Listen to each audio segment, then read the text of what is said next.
regular board meeting of Wednesday, December 9th, 9 o'clock, to order, and if you will join me in the Pledge of Allegiance. I pledge allegiance to the flag of the United States of America and to the republic for which it stands, one nation, under God, indivisible, with liberty and justice for all.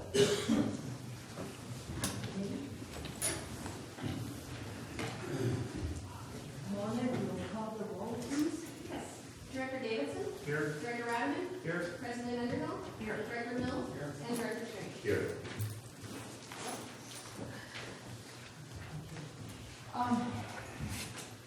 At this time, I'd like to call my last public comment. And I don't think I see anyone standing up. Public comment. Thank you, ma'am. My name is Peter Race from Jenny Lynn. A couple of weeks ago, there was some discussion about directors not going on with the rest of the board and so on. There's a very simple solution for that, folks, that's available to you all. I don't know if it's two or one individual. It's called addition to the report by what's called a minority report. And it's not for a debate. It's not for changes by anybody.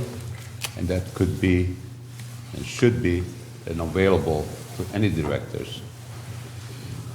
Whatever the majority board state, that's fine. But the minority wants to make a report on their own. They could do it, and they should be filled to do it. And it will not be up to any changes or judgment by the majority. So keep that in mind. It's very simple, straightforward.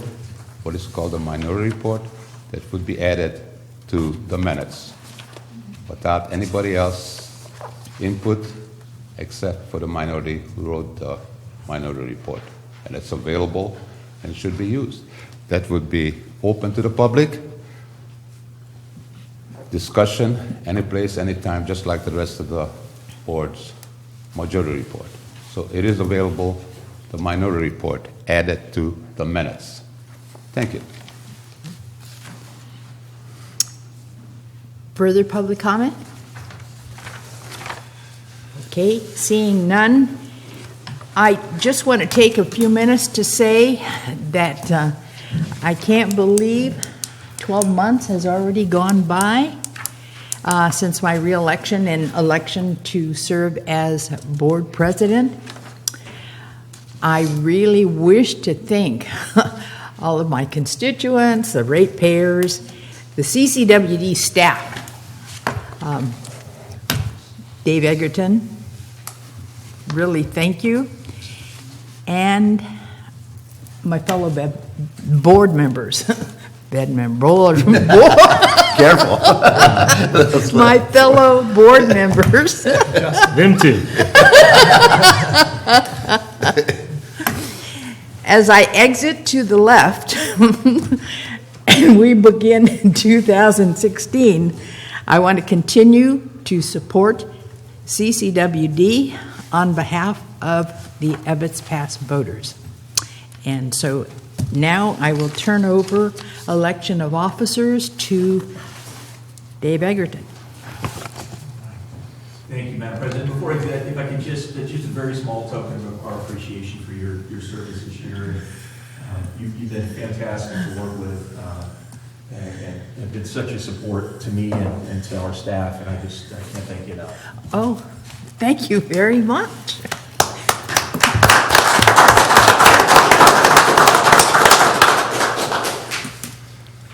Okay, and this is a rare opportunity to have this opportunity to conduct not a board meeting, but this item is to consider the appointment for president. So if the board would like to discuss it or make a motion, then we will move to election of vice president, and then I will happily turn the meeting over back to the newly elected president. Make a motion, Director Terry Strange, President. Second? Any I'll second that. I'll second that. Oh, Bertha already did. Oh, I'm sorry.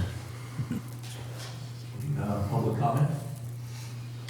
I think we have to vote to either to close the nominations, so I'll make a motion that we, or we should, I think we have to close nominations, or if there could be, if there's any more nominations, but I'll make a motion, we close the nominations for office of president. Second. Second that. Okay. Public comment? Seeing none. Mona, would you please call the vote?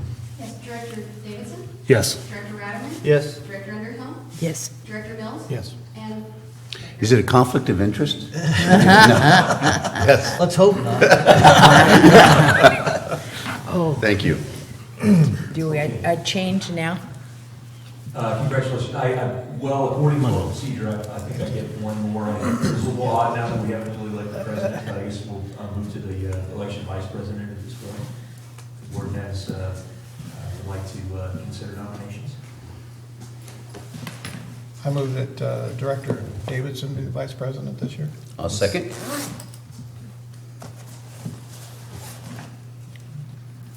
I move we close the nominations. Second.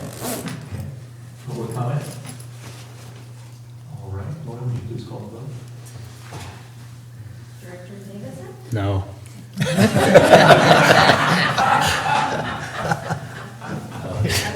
You're gonna lose. I think he's serious. Yes, I don't care. Whatever. Can we vote whatever? Well, you usually don't give us an opportunity to change like that. I'll change it up. Can I say Merry Christmas? Director Radaman? Yes. Director Underhill? Yes. Director Mills? Yes. And Director Strange? Yes. Congratulations. Thank you. And with that, I happily turn the meeting back over to our newly elected president. And I will move to the left. See ya. Nice sitting with you. Thank you, Bertha. You did a terrific job. Thank you very much. Revolving chair. I want to revolve the chairs too. I'm sorry. You want to move the chair too? Oh, I see it is. Are you comfortable with that chair? Would you like this one? Oh, this is more complicated than Feet's moving in office.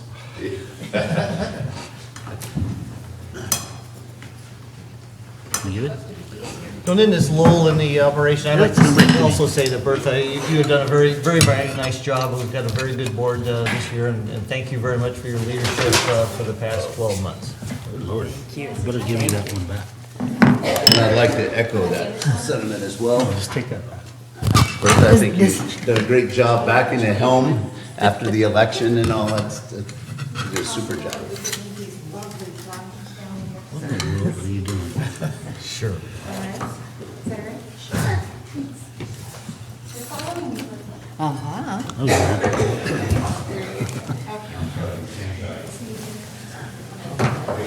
Thank you.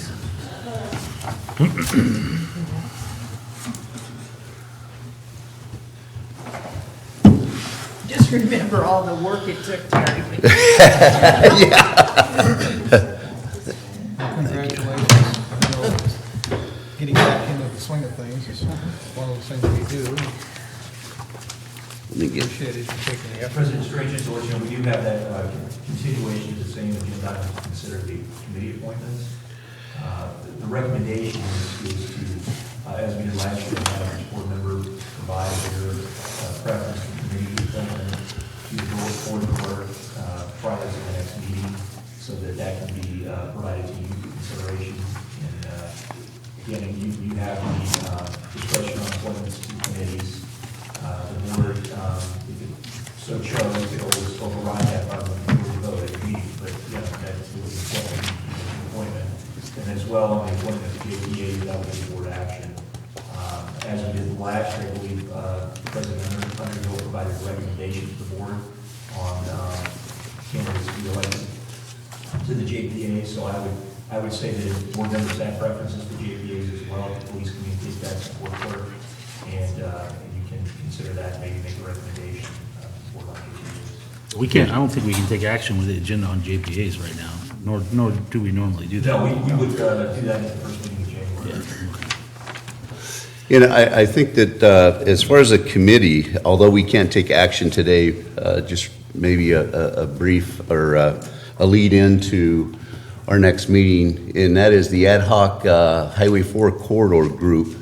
I think there's a timeline when those types of committees have to kind of move to another title, so to speak, or venue. So I'd like to have that put on the agenda at that particular discussion time as well. Okay, you bet.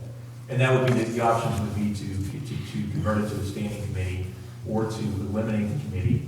And again, just briefly, the standing committee, then it would become a noticed public meeting of our agency. That's a little awkward, given that it's more of a larger association with many other agencies, and some of which don't want to operate the meeting that way. Instead, the option could be to eliminate the ad hoc and treat it as an association. And that's, there are many different water-related associations that we, you participate in, different board members. And so long as we don't have a majority of the board to attend those meetings at any point in time, then we could do that in compliance with the law. So those would be the options, and certainly we don't have to, have to make a decision on that today. But as part of your decision on appointments to committees, you can also consider the elimination or creation of committees as well. President Strange? Yes. That sounds.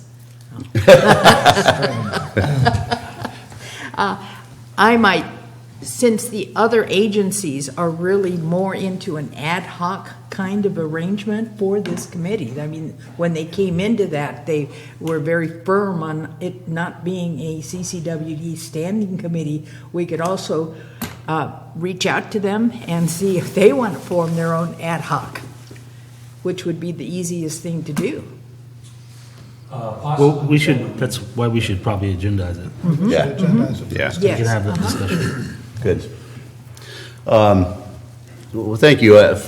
I guess the first action that I want to take is to let my fellow board members and peers to know that I appreciate the appointment. Thank you very much. It is my first ever position as a president on a board, so there will be many a mistake made. And I just ask for your patience and guidance, those of you that have sat in this position before, and the public as well, including staff. And with that, we'll move forward to item 4 on the agenda, which is the consent agenda. The following items are expected to be routine, non-controversial.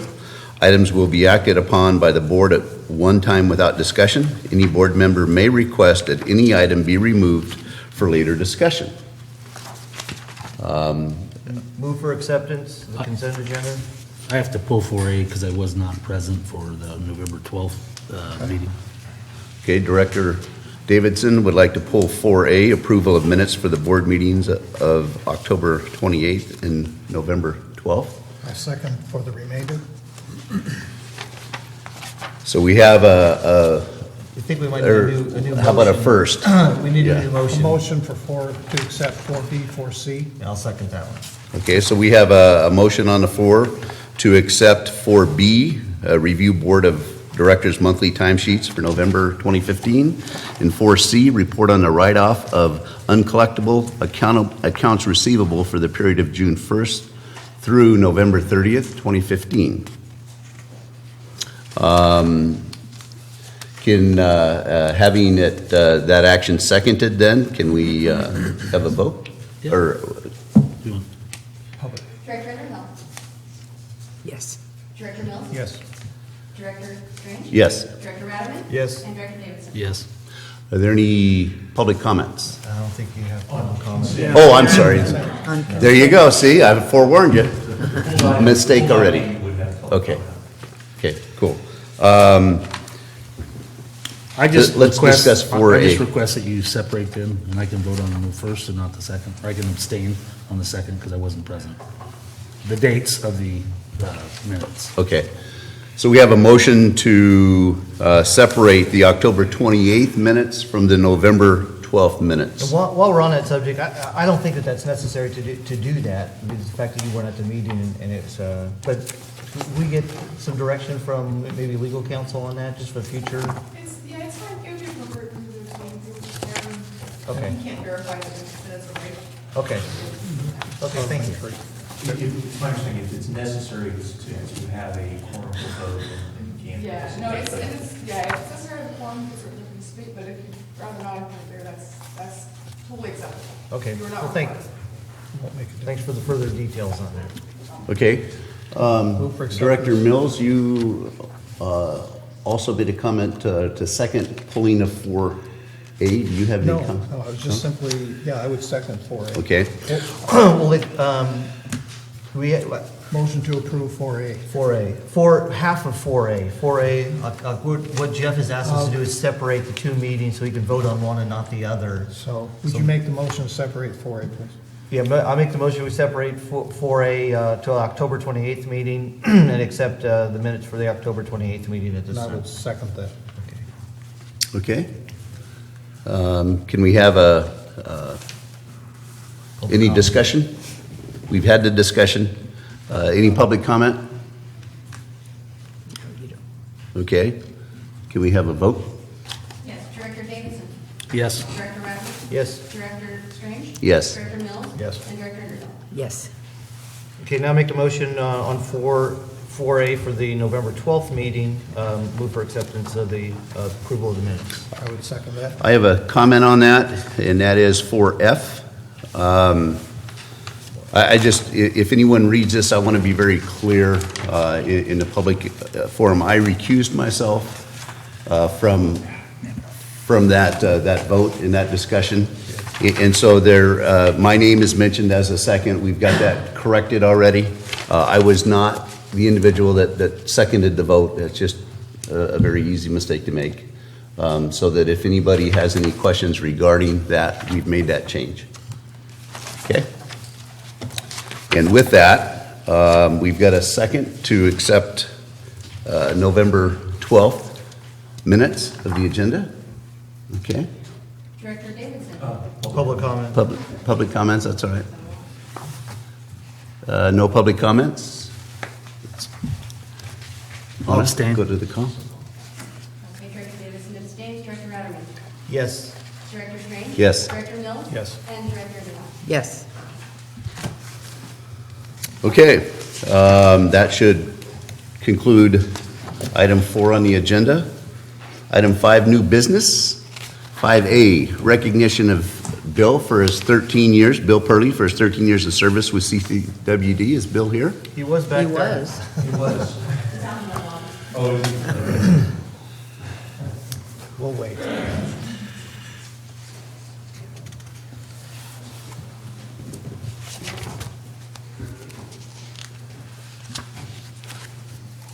Yet they're listening to the winter meetings of baseball and the next Red Sox acquisition. Somebody to replace Panda. I want to list all my accomplishments when I was here, because I had a GM, a full GM, so I'm saying we didn't do anything. Unfortunately, we did a whole bunch of stuff.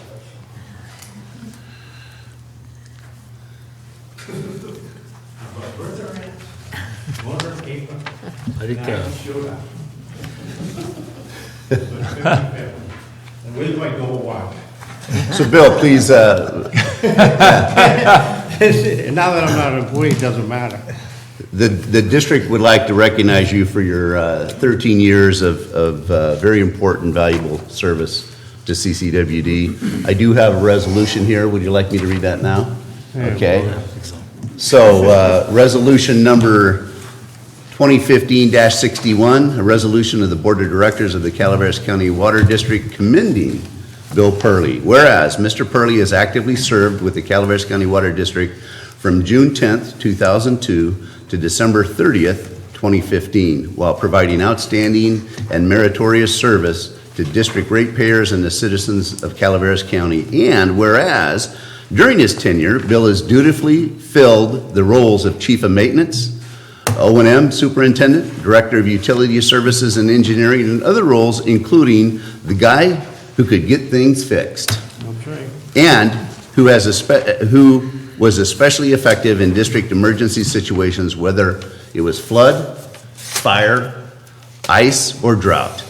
Bill would work tirelessly to provide water and sewer services to customers. And whereas Bill was always first to assist other agencies in their time of need and offer the district's expertise and equipment when needed. And whereas Bill's technical, maintenance, and engineering skills are unparalleled, and during his tenure, he has overseen significant improvements to optimize the district's plants, distribution, and collection systems, while tackling sorely needed planning efforts and upgrades to establish emergency response measures. And whereas Bill's tireless efforts to obtain state and federal grant funding for the district have resulted in millions of dollars of infrastructure improvements that will continue to benefit the district and its customers for years to come. And whereas Bill is an unapologetic fan of the evil empires known as New England Patriots and Boston Red Sox sports teams. What's it say? Hey, Bill? Just for you guys, I wrote it. There you go. Thank God you weren't going to show us your tattoos. There you go. Tattoos, I can show you enough scars on them. But yeah, there you go. Brady Bill. Just a little. Brady Bill, that's right. There's more. Yeah, and hitherto, And where's my gold watch?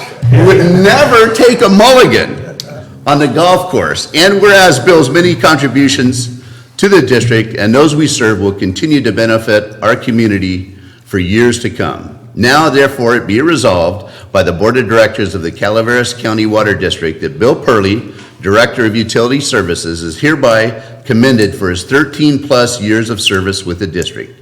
Be it further resolved that the board and staff of the district encourage Bill to play more golf and enjoy his well-deserved retirement.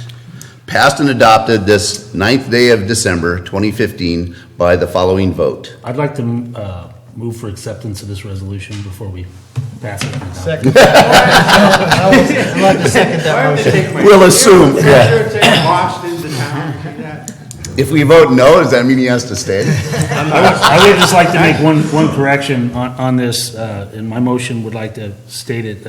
I think we need to put in there that it resulted in tens of millions of dollars in grants for improvements of our infrastructure. Yeah, we're pretty close to the Jenny Lynn right now, too. I know you guys Oh, yeah. probably heard. Yeah. That's unbelievable. And I'll second that revised motion. Good. Can we have a vote? Public comment? I'm sorry? Public comment. Vote first, then public comment? Yeah. Yeah. No, the other way. Oh, Public the other way, I'm comment. sorry. Yeah. Public comment? Yes.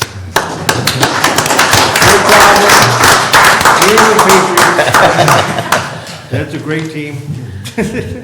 Mr. President, I just note before Bill starts, I got to thank you, Bill. You've been incredibly supportive of me and what was. It's tough. You're from Dallas. And I can't tell you. I mean, a couple of phrases. Bill has certain phrases he says a lot, and a couple of them that'll always stick with me is. We'd seem to be having a good conversation, and then he'd always segue into something by saying, Dave, I hate to tell you, but, and I'd be, oh no, here we go, here's the truth. And also, he'd say, look, you're a nice guy, I'll take care of you. So I can't thank you enough, Bill. You've been incredible, especially during the fire, to see, what, that was amazing. Just so much leadership that you're able to provide, and I'll always be grateful, Bill. well, the only thing is a long time ago, we tried to get a trial with the Cowboys, and they wouldn't, they told us that, don't call us, we'll call you. Really? Yeah, he still holds that I've been a against me. Cowboy. Yeah. Okay. Yeah. Any Yes. comments? Yes. Go ahead. Yes. Jeff and I were both on the board when Bill came to work Yeah. for CCWD, And you saw the cable TV thing the other day? No, I haven't seen I actually that said yet. something nice about you and Jeff. Oh, no. I know. Oh, I actually said something nice about both of you guys. oh, we'll I watch know. it, we'll watch it. It is. Right, I Jeff? actually thank the both of you for helping me through the years. Because I newly elected back in 2002, Bill was just wonderful. Bill knew where to go. When he brought his experience to CCWD, we were blown away. of where this fella has been, who he's worked with, and what he's done. And what he's done for CCWD will never be repeated. As a matter of fact, we're asking him for his telephone list. Well, I was telling you, only thing I got to do right now is we are so close to getting the money for the Jenny Lind, and that is so unbelievable. That's because the original intent, we bought that training, and you guys know, we bought that property down there specifically for putting in pre-treatment there.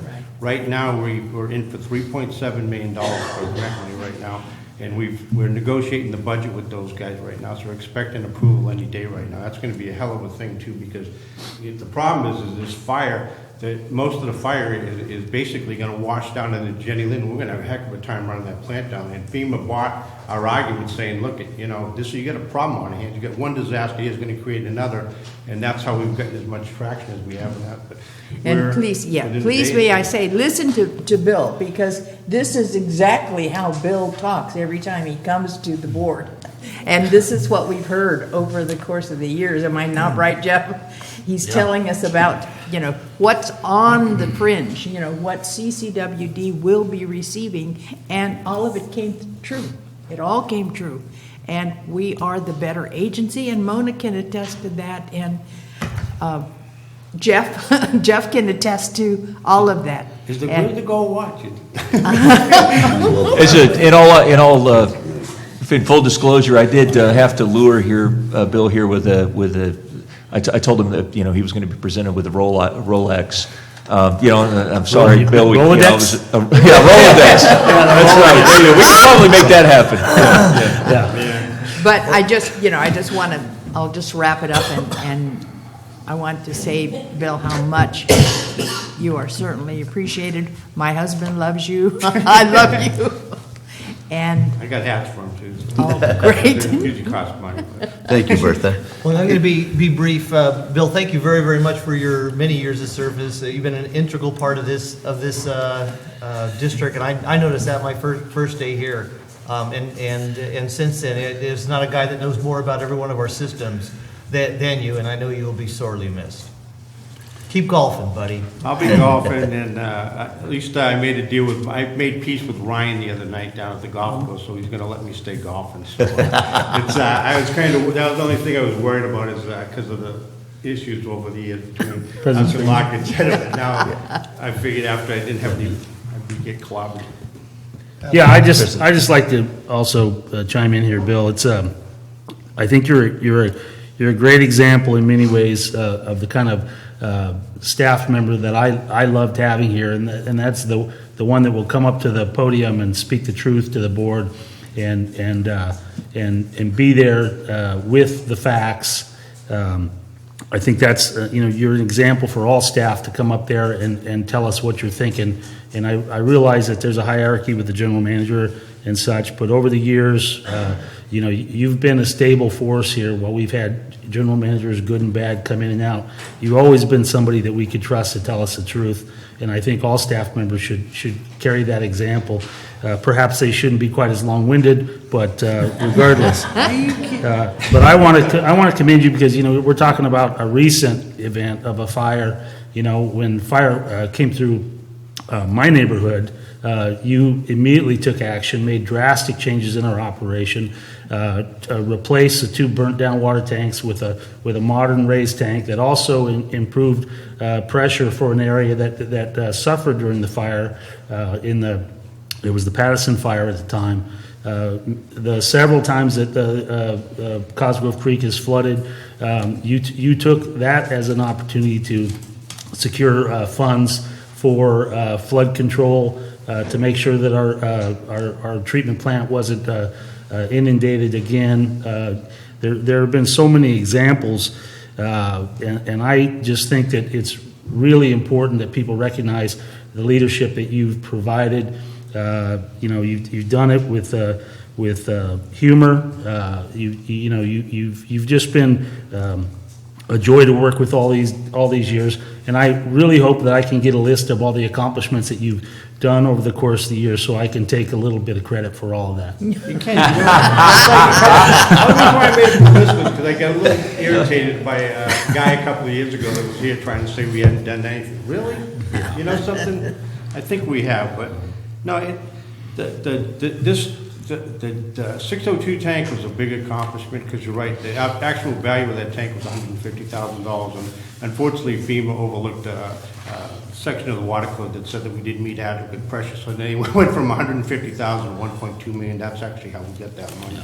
It was a pretty good job, but you know, this one we got right now going is going to be this is going to be huge for the district. This will solve the Jalen problems for like probably 20 years. This is That's great. unbelievable. Great. Thank you. Any other comments? Yeah, Bill, keep talking, because we got somebody screwing your foot to the floor. No, I do appreciate being one of the newbies or nuggets on the board here, the time that you've taken to even when you were busy, to, you know, explain and to offer suggestions and to have some open conversations when needed. That is difficult in today's world, busy world that we have, to be willing to do that. And I certainly appreciate you taking the time to take tours and put on those extra efforts that were needed to get a good understanding from a board level what's going on. So it's not an easy job, but you've done it well. And good luck, and hope that your golf game will improve now. Bill, I haven't had the experience that at least 3 of the other board members had, but I think that Director Davidson had really, his presentation or discussion was spot on. I can attest to any time that we had some challenges, whether it be down at Douglas Flat with some odor issues, or up at Wilseyville or West Point system, getting water to folks or having a break and needing to keep the store open and things like that. You were right there. In fact, Saturday, Sunday, Monday, midnight, it didn't matter. You made sure that whatever problem or issue it was being taken care of. And I really appreciate that. And I think that's certainly a skill that is lost in today's workplace, so to speak. And you know, I remember having conversations with aeration and different things in the past with you know, prior to me coming onto the board. But again, your skill set, knowledge, and abilities is something that this district will sorely miss for many years into the future. Can I call for the question? The vote. The vote. Yeah, we have a motion and a seconded on a revised resolution that would add tens of millions of dollars on that. Can we have the vote? Yes. Director Underhill? Yes. Director Mills? Yes. Director Strange? Yes. Director Radwin? Yes. And Director Davidson? Yes. And perhaps the greatest thing that you've done is have your team take Panda's payroll. Oh, the Red Sox? Stupid. So Bill, They're back to first base and DHs again, you know, that's all they do, but, you know, We have to present this to you. let me present this to you, and then you'll have an opportunity, if the board could, and Dave, General Manager, join me well, you know, in the presentation of you this guys don't have to do this, I mean, ceremonial. I think you should take off the baseball helmet, Boston gear first. I want to see the tattoos. Get you a Raider hat.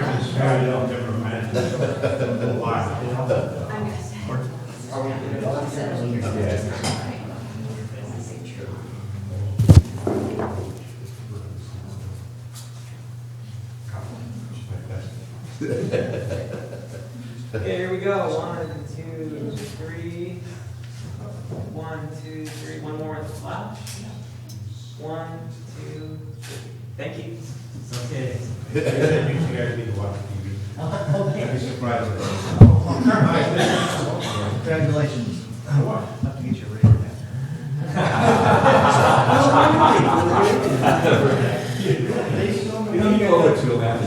Thank you, Bill. Is there anything else you'd like to say? No, like I said, Jalen's a big one, that's, Thank you so much. Raiders? Yeah. All right.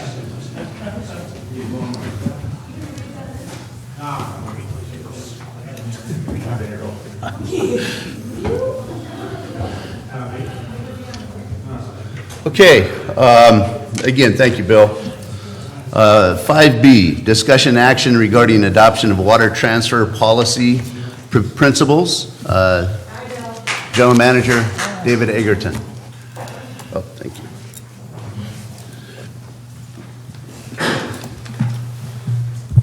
Mr. President, members of the board, this agenda item is to ask for your consideration in adopting a comprehensive set of policy principles for the district to be able to use to evaluate potential opportunities to transfer water under the district's existing water rights to other communities, both locally, regionally, and elsewhere in the state.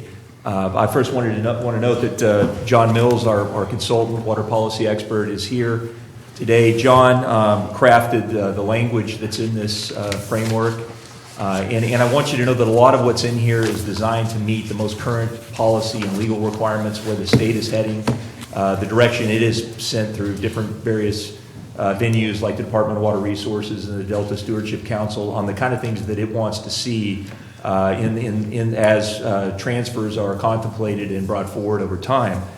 So we are trying to incorporate that so that we can be on the leading edge of that policy. And frankly, I think that, well, some of what we have in here will actually, if the board does approve this, I think that it will be held up by different various officials of the state and probably in public forums that this is really a model of the way to do something like this. You know, the idea of transfers, it's something that's happened for many years. There are many transfers that happen up and down the state as we see more and more effort to try to deal with the effects of drought and competing demands on water. Transfers are going to become an even more important way to help deal with that. Right now at Aqua, there's actually an effort to, there's a task force that's developing a set of policy principles that will be provided in a report to the governor to try to make it more expedited and more transparent in the transfer process that happens right now. And one of the things we're looking at, and this is an aside, but it's an interesting note, in Australia, it's a very common practice in one way they've dealt with their extended drought. They even have a computerized system so that agencies that are communities that are looking to acquire additional water supplies can go on to this network that's facilitated by an administrator similar to what you would have at the state with DWR. And they can actually connect those that have available water supplies to other areas that don't and can make those transactions happen. This is an important, the reason Aqua is involved in this is because this is an important way for us to try to come up with alternatives that are voluntary, that are the kind of things that local agencies can make decisions upon, as opposed to responding to regulatory requirements. It's a different way to look at how do we deal with the shortages of the drought time. How do we provide the opportunities to move water around where we have areas that are very much seeking additional water supplies in a way that's not just a heavy-handed regulatory approach. So that's something I'll come back and brief you on as far as that moves forward. But what you have today is again, it is a set of policy principles. There's background. There's a number of references to different legal agencies, different legal requirements. And again, this is to really first and foremost state the fact that in considering any transfer, and again, this could be 1 year, it could be multiple years, but I want to be clear, this is not a permanent sale or exchange of any water rights of the district. We would continue to own the water right, and instead it's an effort to try to maximize the beneficial use of that water right for the benefit of our community. And to provide for the long-term water supply needs to help use that in a way that positions us best for the future so that we're best able to deal with drought and other challenges that we could be facing. So you'll see that throughout this document, there's really an emphasis on protecting our local communities, making sure that we have water rights and water supplies that are reliable both now and for the long term. And looking for opportunities to partner with others within our community and also within the region to deal with some of the issues like the need for additional water supplies to deal with failing wells, some of the challenges there that we see, as well to have alternate supplies for fire suppression and fire protection for our communities. There's, we know that coming out of the Butte fire, that's of paramount importance to us. And also, we're looking for opportunities, and under our new legal requirement under the Sustainable Groundwater Management Act, that we have an obligation to participate and to help address some of the issues in the Eastern San Joaquin Basin because it overlies a portion of our county. This potentially, the ability to work with other agencies downstream to be able to use water under our water rights, to be able to put some water in the groundwater basin, can be very, very beneficial to our community, and being able to recover that and meet our legal requirements and have an available supply for the benefit of our community, and possibly also to be able to have more water in our surface reservoirs like New Hogan as a result of that. If we can work with others and use water more effectively in a conjunctive manner where groundwater and surface water are used very intelligently so that we are maximizing our supplies available in times of drought, and we're able to have available groundwater supplies, for example, when it's dry and when there's the most pressure on the river systems and there's the least available surface water supplies. Those are the kind of things that we're looking to advance, and transfers are a way to accomplish that. Just to give you a little perspective, this again, it's nothing new to the state. We do have some agencies in our region that have done this for a long time. Placer County Water Agency has a long-term relationship with East Bay Municipal Utility District. Some of the water from their project on the American River system, their reservoirs, is used for that. It's done in a way that can provide additional benefits to the river system, to the Lower American River, because it's coordinated through the Sacramento River Water Forum, which is looking at both the water supply needs for the humans and for the environment. As well, within the last year, we've had to have a couple of new agencies that have just begun transfers for the first time.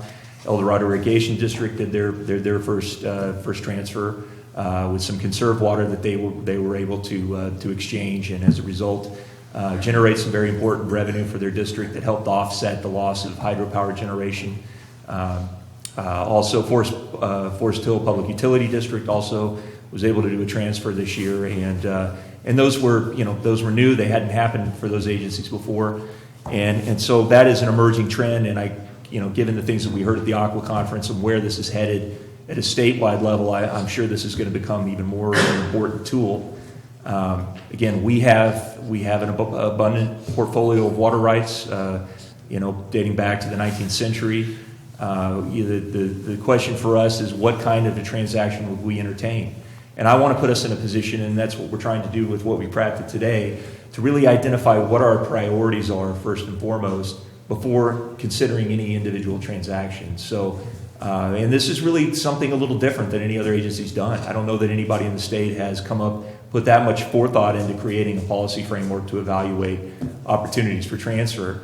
But in my mind, I think it's extremely important, because that's the way we establish firmly the needs of our local community and our region to deal with drought, to deal with the need to meet our requirements under the Sustainable Groundwater Management Act.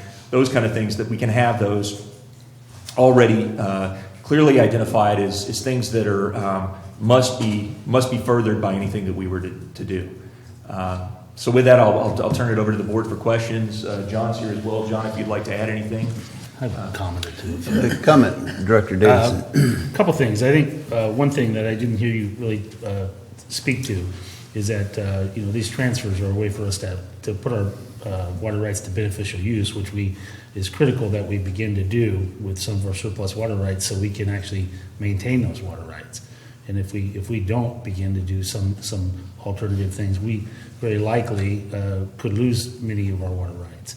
I do have one question in here when we talk about, it's on page 10, I'm sorry, it's on page 11, but it starts on page 10, and it talks about transfer revenues. And it says in no particular order, general investment objectives, improving self-sufficiency, improving the affordability of basic water service to CCWD's most financially disadvantaged customers.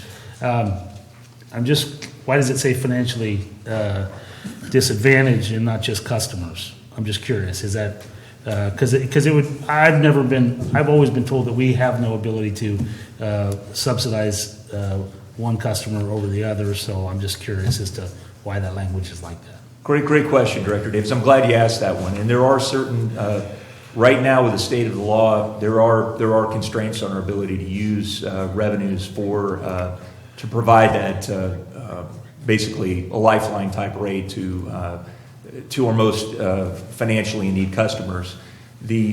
And that is largely constrained by Proposition 218 and the requirements on use of rate revenue. So there's actually an effort underway right now that could lead to a measure on the ballot next fall that could allow for agencies to actually use rate revenue to that way if it's so desired. But that hasn't happened yet, and as of right now, that's not allowed. This revenue source is a little different. If you're using revenue related to a transfer of water or something like renting cell tower space to a telecommunications company, there are agencies that are using those other sources of revenue to provide that assistance. And I think I know Director Strange, President Strange, you've been vocal about this, and I think that this doesn't presume that would happen, but I think that it's something that we very much want. I would think the board would want to consider is the opportunity to provide that. Certainly we've got, when you look at some of the communities and the issues on severely disadvantaged status, this could be an important way to provide some relief that we can't do right now.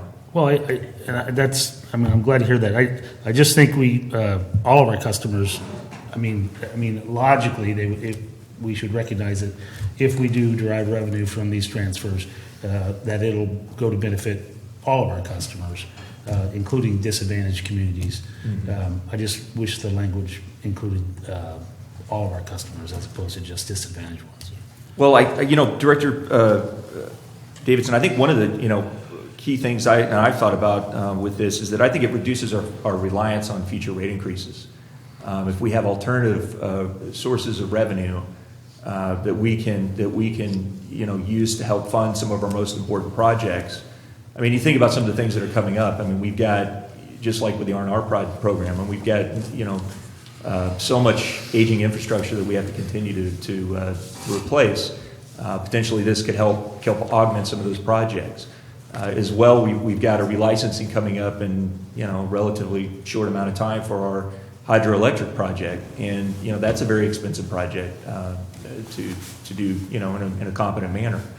But again, I think this means that you could have the ability to have some other source of funding that doesn't require the board to have to go to rate increases to make that happen. Well, I clearly understand it. I just it's a document that the public will read, and I realize that we get more grants for the disadvantaged communities than anyone else, and there's generally a cost share. But that's a share that would be spread widely over all of our customers if we didn't have that, if we didn't get the disadvantaged community grant. So, I clearly understand it. I just wonder if there's a way that we could include that the conversation of any revenue will be a benefit to all of our ratepayers, including disadvantaged communities.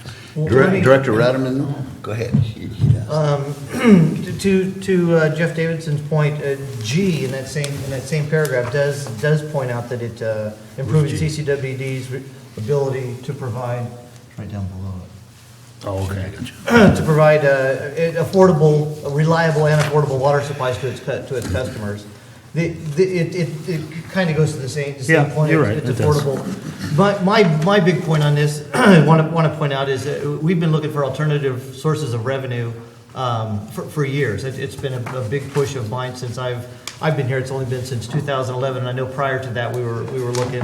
And a big reason for that is to keep rates stabilize rates and possibly lower rates at some point in the future. This without an alternative method of receiving funds, and I'm not talking about grant funds, but this is possibly a steady stream of funds, and there's nothing on paper right now, but this provides opportunity. And I think that is a huge deal for us. It'd be a big day when we sign a contract with somebody and transfer funds or transfer water and receive that alternative stream of revenues from something else besides rates. And I'm really looking forward to seeing how this works out. And kudos to you for bringing this forward. And John Mills, thank you very much for all your help on this and the knowledge and the way of putting this together. And I do also think that that this possibly, with this being a policy that's not been utilized yet, I think it is possible that many other districts might use this policy or accept this policy as ways to transfer water going forward. It does seem to be.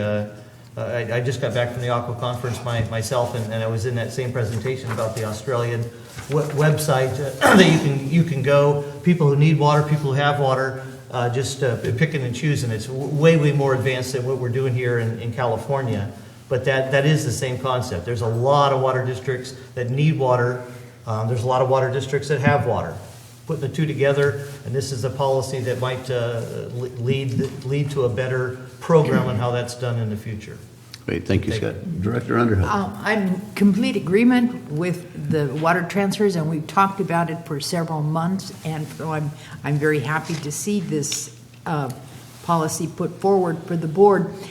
I agree with Director Davidson in the use of or changing the statement about the most financially disadvantaged customers, because Ebbets Pass, while in fact we have isolated homeowners associations or locations where we do have financially disadvantaged, the other, I hear it every day, coming from regular ratepayers. They are not financially disadvantaged, but it's very hard for them to cover their water and sewer rates. So that if there was any possible way we could change that or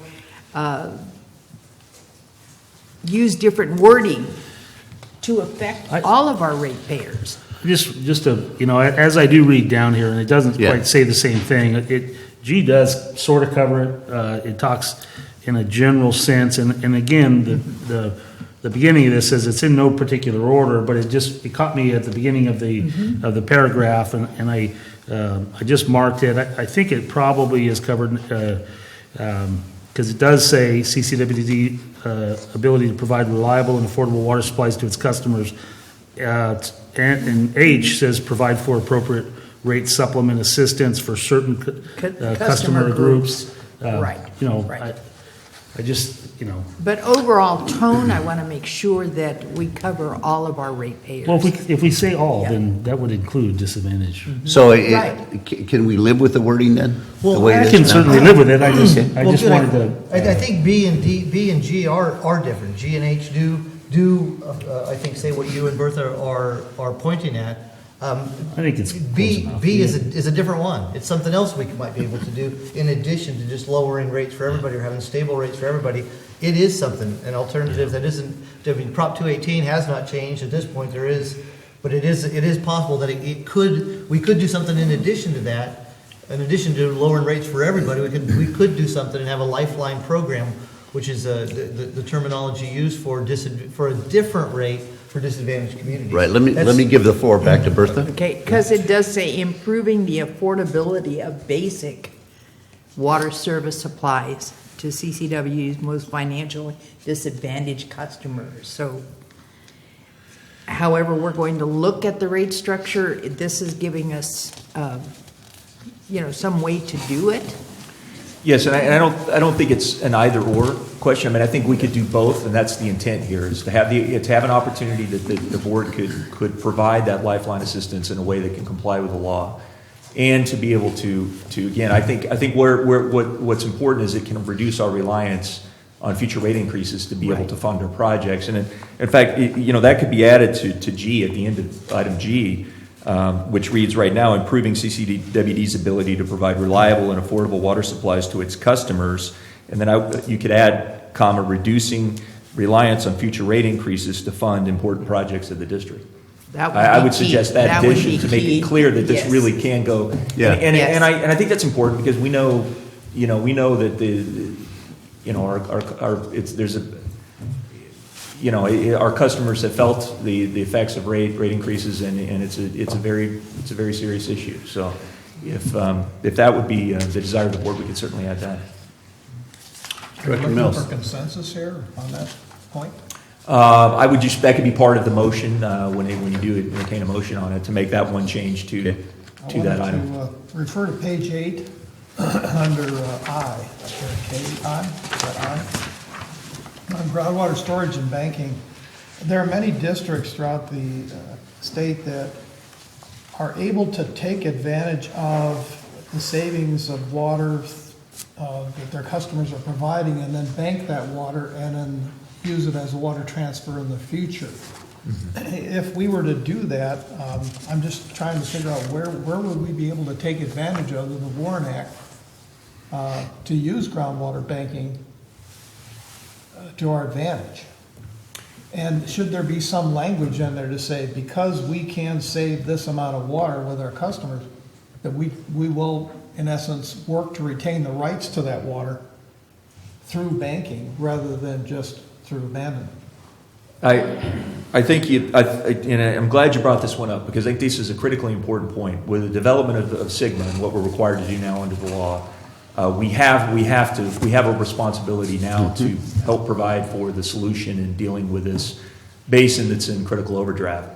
As part of the analysis that goes into our development of a groundwater sustainability plan under the Act, you have to identify surface supplies, water available to help deal with that and bring the basin back into recovery over time. An example of how that might work, we potentially could partner with other agencies downstream who actually can physically bank water in the groundwater basin, who already have facilities to do that, have spreading basins, acreage that they can deposit water, let it seep into the ground. And by doing so, we would have an asset, a regional asset of banked water. Now, the way that could, and one, that could be something that we could continue to have an interest in over time, the ultimate use of that and how it's, the manner in which it's used and who gets to access that water. And it also, we could have the opportunity in certain locations, I mean, this is just an example hypothetically, if you did this on the lower Calaveras River, you potentially could reoperate New Hogan Reservoir to have additional storage in Hogan. If for example, the communities downstream on the Calaveras that now are taking deliveries from Hogan for some of their water supply, they had access to more banked water in the ground within that same basin that we overlie, then potentially they could use that at a time when they would otherwise take from Hogan, and we could have more water stored in Hogan.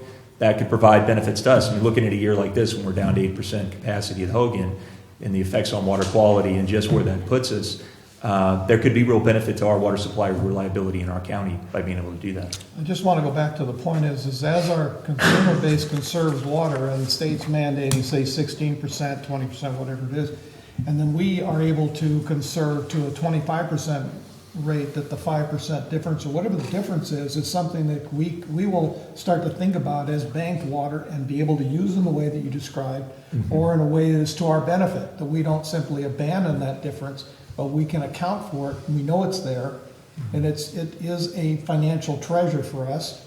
We should be able to have some language in there that makes a statement about it.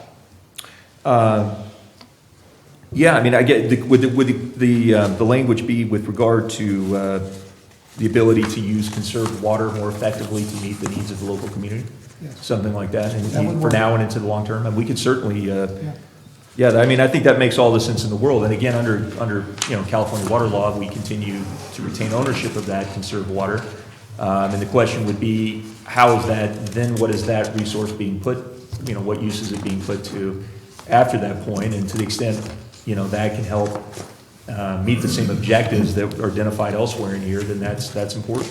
And a lot of that kind of language will be because all the hypothetical projects out there, they're all slightly different, and there'll be different players. And I think the time to get really critical about our language as to what part of our conserved water or what part of the water that we're jointly banking or something is going to be retained by us and stuff. Those will be individual agreements.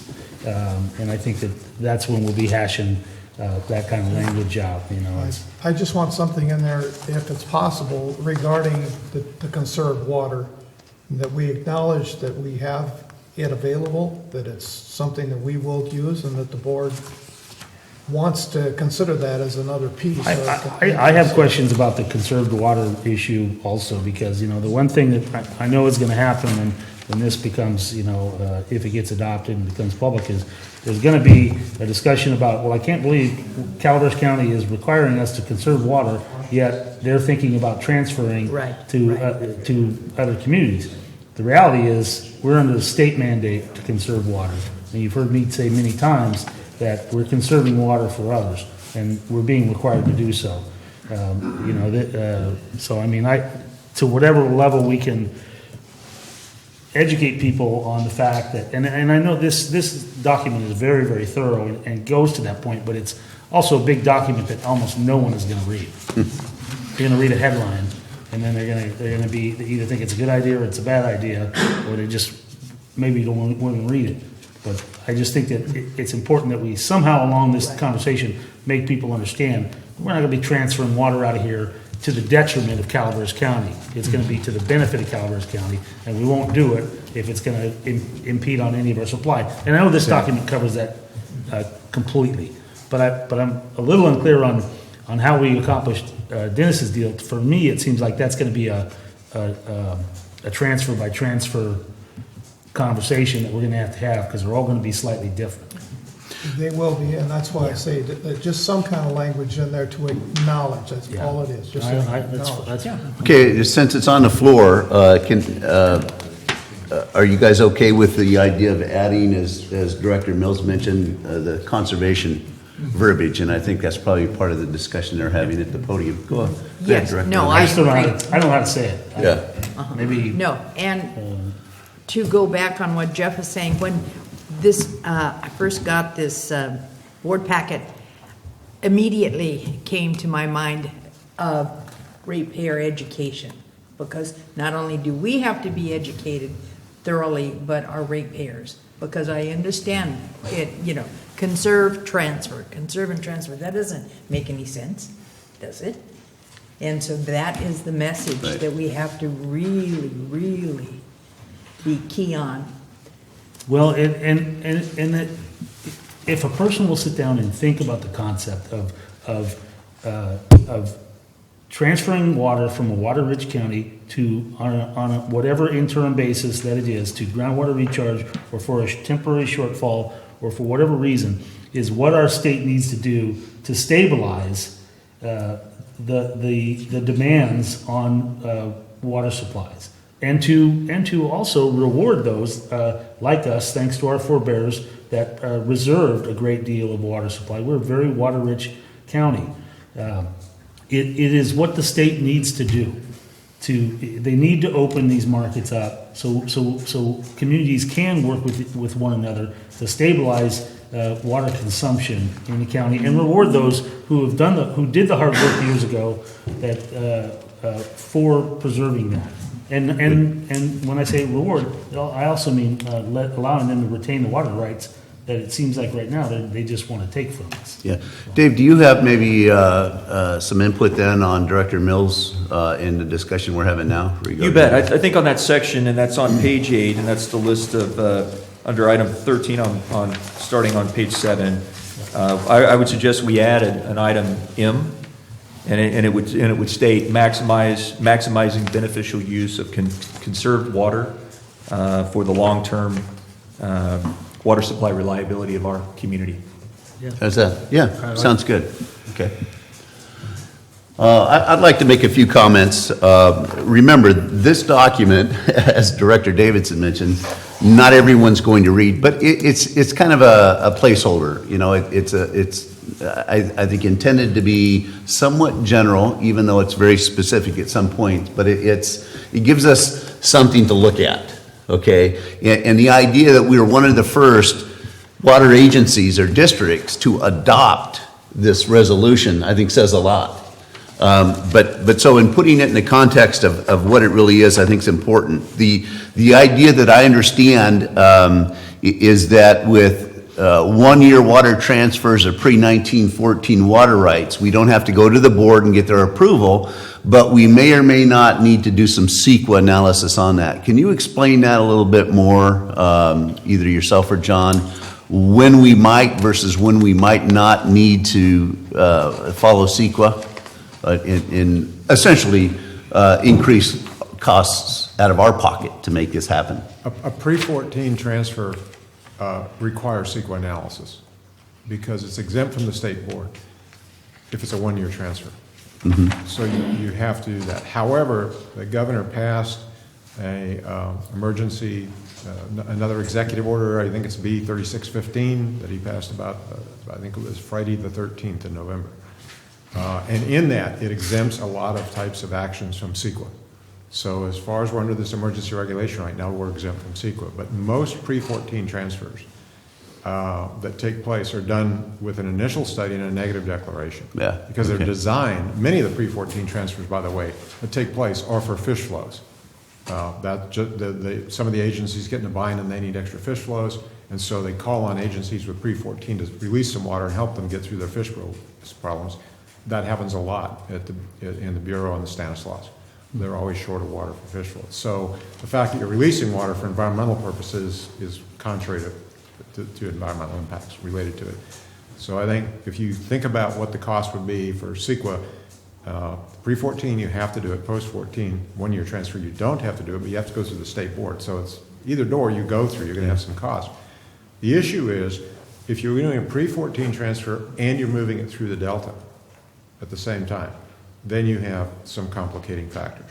And those are all, Director Davidson pointed out, this is a principles document. It's basically very broad.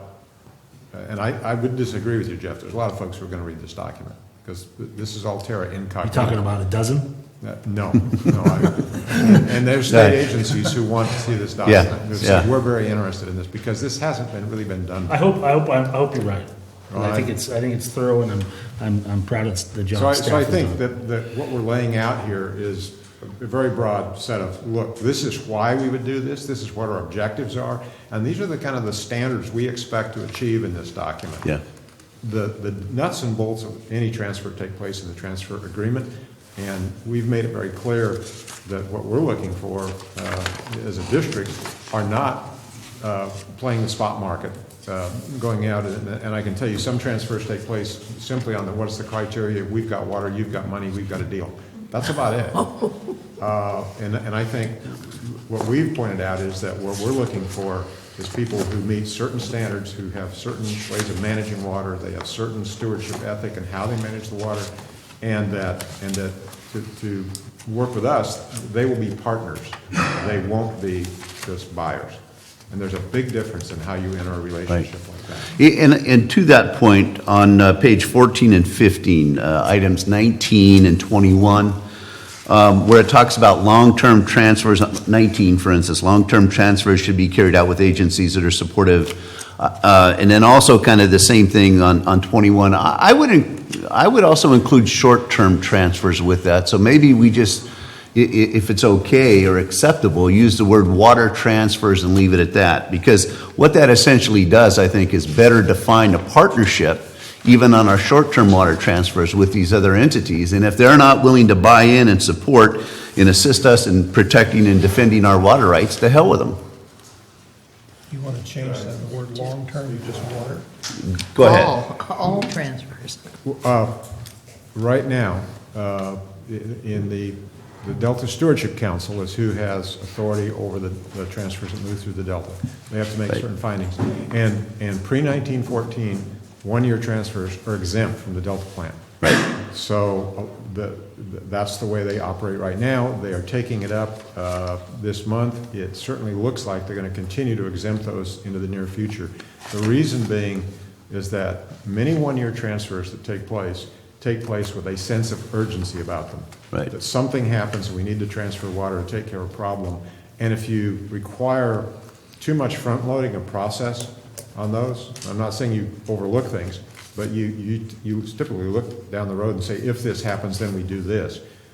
And there's so much front-loading process, the transfer can't take place. The transfer window is fairly small, only dealing with a few months. So if somebody suddenly has a problem in May and they see you needed a transfer this year, you may not be able to get through the process if you have to go through all of those regulatory hoops. So that's Right. why they've exempted them. It's a management tool, but they are very closely watching what the cumulative effect of a transfer. So one of the things I would urge you to do is we haven't done any transfers yet. We're about to embark on it, and we may not do any for a while. It depends on how the things work out. But I would not constrain yourselves immediately on the basis of this is what we need to do for all transfers. I agree with that. I Because think- we want to be flexible, because there may be opportunities that come up. Some of you may remember when Jones Track flooded in the Delta. The levee broke and Jones Track flooded, and we had a potential there for there to be a huge disaster of saline water ending up in the State Water Project being exported south. And the governor used his emergency powers at the time to simply call up and order the Bureau of Reclamation to empty Folsom, just bring all that water down.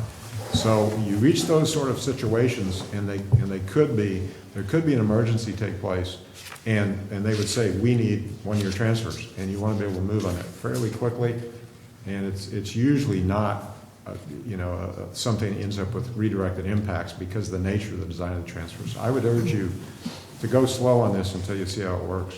Well, my comment, if, for instance, on 19, if we included all transfers, that means that our partner who's receiving that water would essentially agree with our, and support our investment in our headwaters here. They would support and assist us in protecting and defending our water rights. And that may be just kind of something on paper, but yet I think it better defines a partnership, or at least in my mind, that's the way. 21 may or may not be as vital in that. In that case, we're just looking for a party that we transfer water with to have a municipal, industrial, ag, and multiple benefit kind of program adopted within their agency. And that's kind of, when I read it, that's what came to my mind. And if it seems as though that might be restrictive in some ways in an emergency situation, then okay, then we'll leave it kind of the way it is, if you feel it might be detrimental. Yeah, my concern on this is you have an agency that has a problem. They might be south of the Delta. The state board doesn't have authority over. The Stewardship Council says, we don't think they have a problem for these small one-year transfers. And then you'd go to them and say, but you've got to agree to invest in our watershed program. And we've got 60 days to get that done. And for a short-term transfer, that's probably not something that It's not going they're. to happen. If you're doing a long-term partnership agreement, that's where you can lay out these principles. That's why it was philosophically divided into long-term versus short. First of all, I'm not aware that we have a. Yeah, and I think Modifying the policy as we go forward is not Okay. something we can't, that's true. and our hands are not tied on that end. The more letters of support, the more Warren Act contract volume. Anyway, and then also, I think that Dave, you'd mentioned transfers, water transfers that currently exist or have for quite a while. What about in the three river systems that we manage and have water from? Are there any examples of transfers that historically have happened in those watersheds, i.e. the Stanislaus, for instance? Yeah, it's a good question. John, you have a lot more history with it than I do. There have been transfers that have taken place in the Stanislaus over the years. There have been, going back to 1998, the Oakdale Irrigation District has engaged in transfers almost every year, and cumulatively they've transferred about 350,000 acre-feet of water. Some for fish flows, some for west side farming, some for Bay Delta water quality purposes, and some for multiple benefits. So they've been the largest transfer of water with their pre-1914 rights. South San Joaquin Irrigation District last year transferred water to help in the emergency in Tuolumne County, and made that water available through I negotiated part of that transfer for the Miwok tribe of Tuolumne County. And it was a relatively small amount, but it was very necessary because we were concerned that we would have a situation where there would not be adequate water supplies to keep the air attack base and some of the lower elevation communities supplied. It was that close.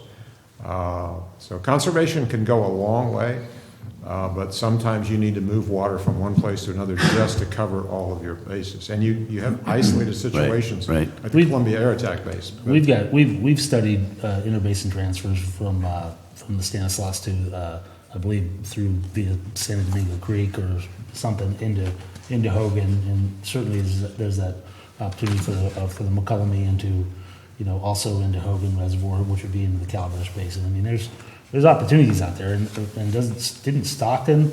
I mean, I thought that project that they built was Stanislaus back over to the Calaveras watershed that they had with the Bureau. I kind of forget the details on that, but and that's the one that they had to win back in federal court, or maybe again. The biggest game changer for these transfers, they've taken place with certain criteria in the past. And the biggest game changer has been the passage of the Sustainable Groundwater Management Act in 2014. Because that immediately took water districts who used to say, we don't do groundwater outside our boundary, to suddenly, I'm in a basin. So it's not, you can't say, well, my part of the ship isn't sinking. You're all in this basin together now, and you've got to solve it. So some people have asked, the question of, well, we need to build new storage. Well, we've got 750,000 acre-feet of empty space in East San Joaquin groundwater basin. So the idea that we don't have a place to store water, if we do it correctly, is wrong. There's a lot of places to store water. On the San Joaquin, there's probably room to store 1.5 million to 2 million acre-feet of groundwater right now. So that is where I expect a lot of the interest to be, is in some of the ways Dave described, of taking conserved water we have up here, water we can make available maybe through reoperation, and move that down into those areas, and then achieve benefits elsewhere in our system. So this is what they call moving water around on paper, but you basically increase the reliability of part of your system, and you move some of that water that could be surplus because you've conserved it, move it down there, move it over there, and now you've got it available. So that's the dynamic of transfers. And so I'm telling you, in the past, the big transfers on the Stanislaus have been Oakdale Irrigation District. They've historically been to the west side. That could be changing in the future because of the problems in some of the groundwater basins. And the East San Joaquin is the biggest one, but there are also problems in the Modesto groundwater basin as well, a portion of Stanislaus County, which is part of the East San Joaquin groundwater basin. So a number of groundwater basins that need help. So I think it's going to change, but they've taken place. Thanks, John. And I appreciate the info. Essentially, for nearly 17 years now, OID has been transferring Stanislaus River water. Okay, so this is nothing new. And Stanislaus is probably at least that watershed, in combination with the Warren Act, might be our biggest opportunity to move water. There is an existing infrastructure where we could move water from the Stanislaus using the Farmington Canal and all to Stockton East for groundwater recharge to the north. So yeah, the infrastructures are already. Director Mills, do you have, before I open it up for public Well, I was comment? just saying, at some time in the past, you recall, Director Davidson, that the Cherokee Creek project was explored. Right, that's what it was, Cherokee Creek. Cherokee Creek, and so maybe that's something that needs to be revisited at some point in the future. Sure. Because it had some viability to it. It's just had the political timing wasn't right. So.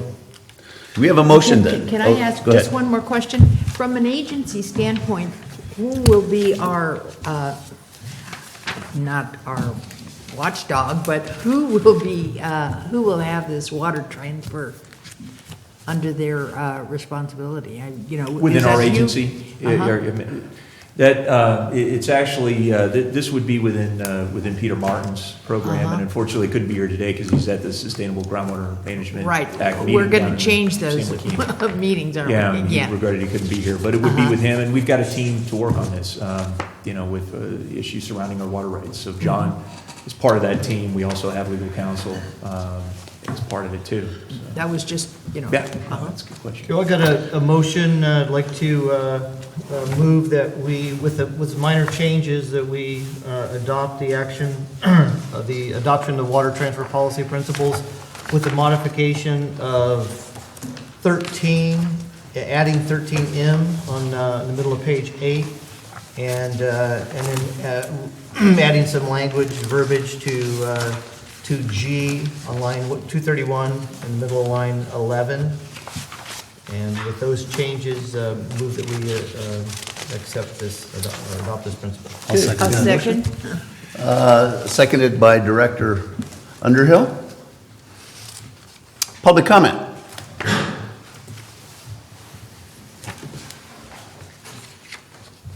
Thank you. Hopefully that the board might consider on page 3. Excuse me, can you provide your name, please? Yes. For record? I'm Mr. Reyes. Thank you. You're welcome, sir. On page 3, up on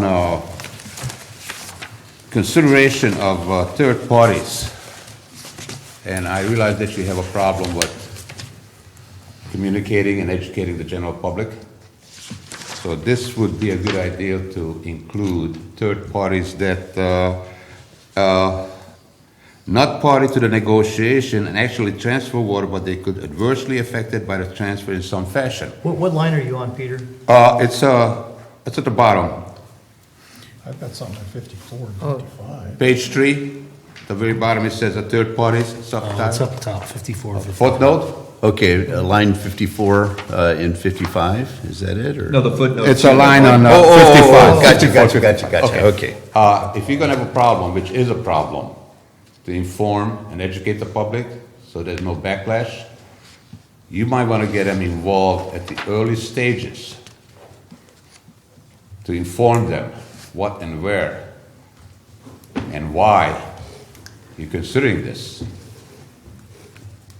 What you put forward is very reasonable to think about and negotiate, but if you want to be anywhere successful down the road, you might want to get some of these third parties that could be affected one way or another. Thank you. Thank you.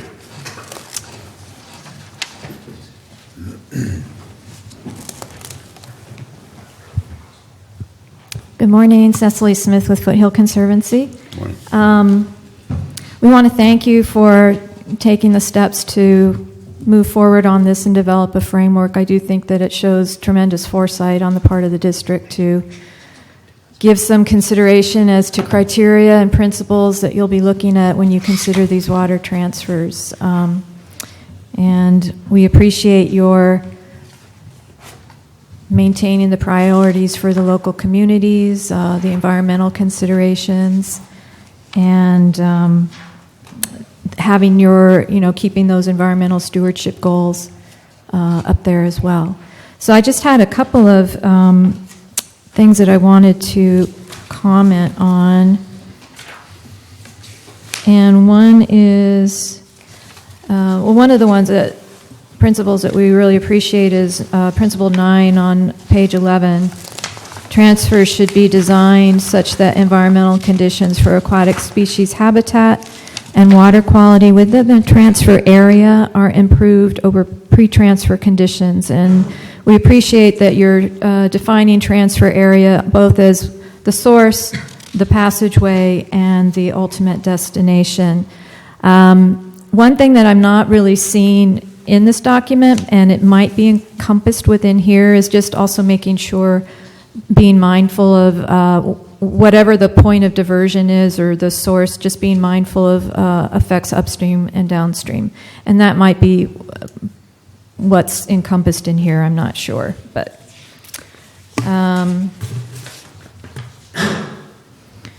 on pages 12 and 13, principles 13 through 15 reference any transfers that might be going through the San Francisco Bay Delta. And there are some citations, and I would just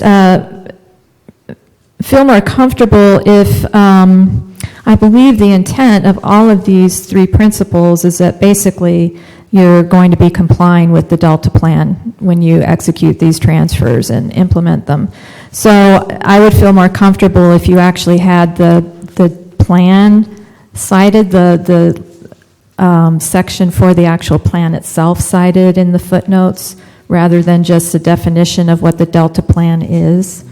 And that would be... Is there a Delta Plan?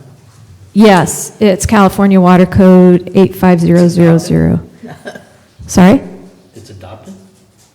Yes. Yes. The footnote on the bottom of page 12, does that not address? Well, the footnote on for number 7 refers to the definitions section, and so it has the definition of the Delta Plan, but it's not the actual act. So because in later principles you reference the Groundwater Sustainability Act and the Urban Water Management Planning Act, and you give the actual statutory sites for the acts themselves. So I just think it would be consistent to give the site for the actual Delta Water Plan Act. John, can you briefly address that just real quick so that Cecilia's The way the interest. Delta Protection Act reads. John, you might want to come to the mic so that it's being recorded. Could share. I understand the intent is to actually refer to the plan, but the way the Delta Protection Act reads, when I was doing this, I was looking for the exact thing you're looking for, and that's all there is. The problem is the Delta Plan itself is a living, breathing document. It's referred to and it's defined in there as being the Delta Plan according to that site. We could cite the entire act at SIC and just say everything from that section on. That's another way of doing it. The bottom line is there is a Delta Plan. It's adopted by the Delta Stewardship Council and it's being revised right now. The reason it's being revised is because the original plan, as it was defined in the code, noted that there would be a Bay Delta Habitat Conservation Plan. And the governor stripped that out and changed it, and now we've got the California Water Fix. And so there is no way to evaluate the California Water Fix under the Delta Plan that exists. So it's changing. We don't know that there'll be any legislation specifically addressing that. So we can add as many citations as we want to those sections around it, but there is not, we can refer to the act as a whole if that makes you more comfortable. That includes everything in the act.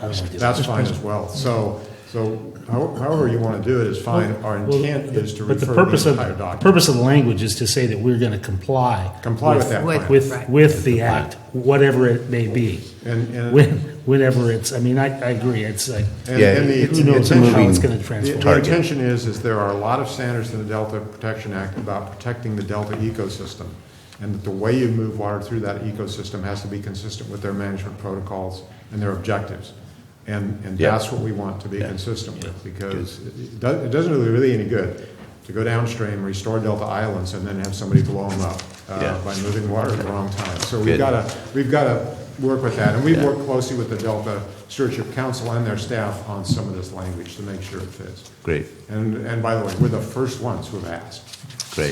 Thanks, John. Dave, did you want to make a comment? I just wanted to say, I think if you look at paragraph 13, it says that the long-term transfers shall be designed, carried out so as to be consistent with the Delta Plan. Then in 14, it also says that it shall comply with the implementing regulations of the Delta Plan. So I'm thinking that's pretty holistic. I mean, I think we're making it pretty clear we intend to. Okay, good. Thank you. Okay. I hope that answered some of your questions. Yeah, it did. Thank you.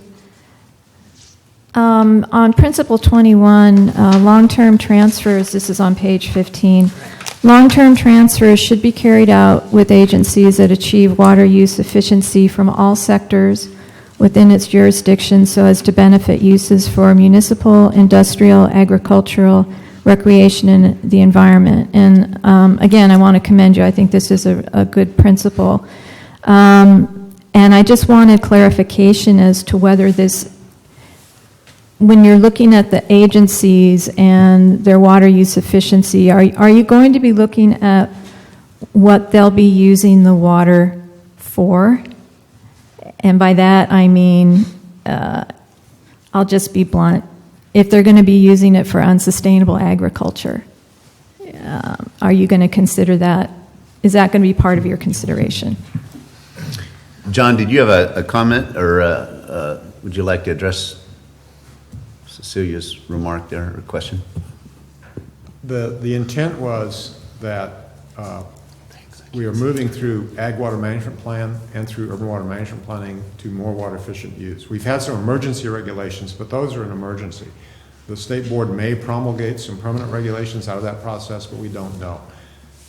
The bottom line for water conservation is conserved water under Water Code Section 1011 reverts back to the owner of the water rights.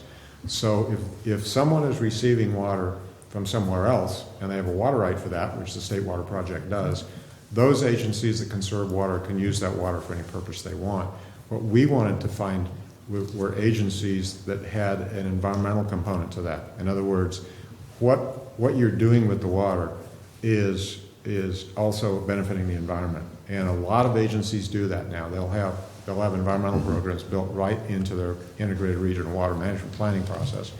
Some agencies don't, but the idea that you could put that in there if you wanted to, but I caution you, a lot of the details of that will be worked out in the transfer agreement, which would be a public document and adopted, and we have some objectives here. And for the purposes of not having done one of these yet for the district, you folks haven't done this yet. So it's going to be your first rodeo, as they say. And I would urge you to go cautiously on this. I agree with the objectives. The Conservancy makes a good point. We want to have, if we haven't learned anything else through this drought, it's just how fragile the ecosystem is. It starts falling apart in places if things aren't done right. And so, that's a good point. It's up to you how much constriction you want to put on that agency, because it's going to be a long-term transfer. And this is just process.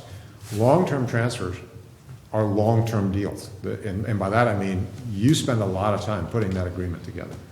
And so there will be a lot of discussion and iteration going through putting that together. The details can be worked out. The board can go either way on this, whichever you want to go.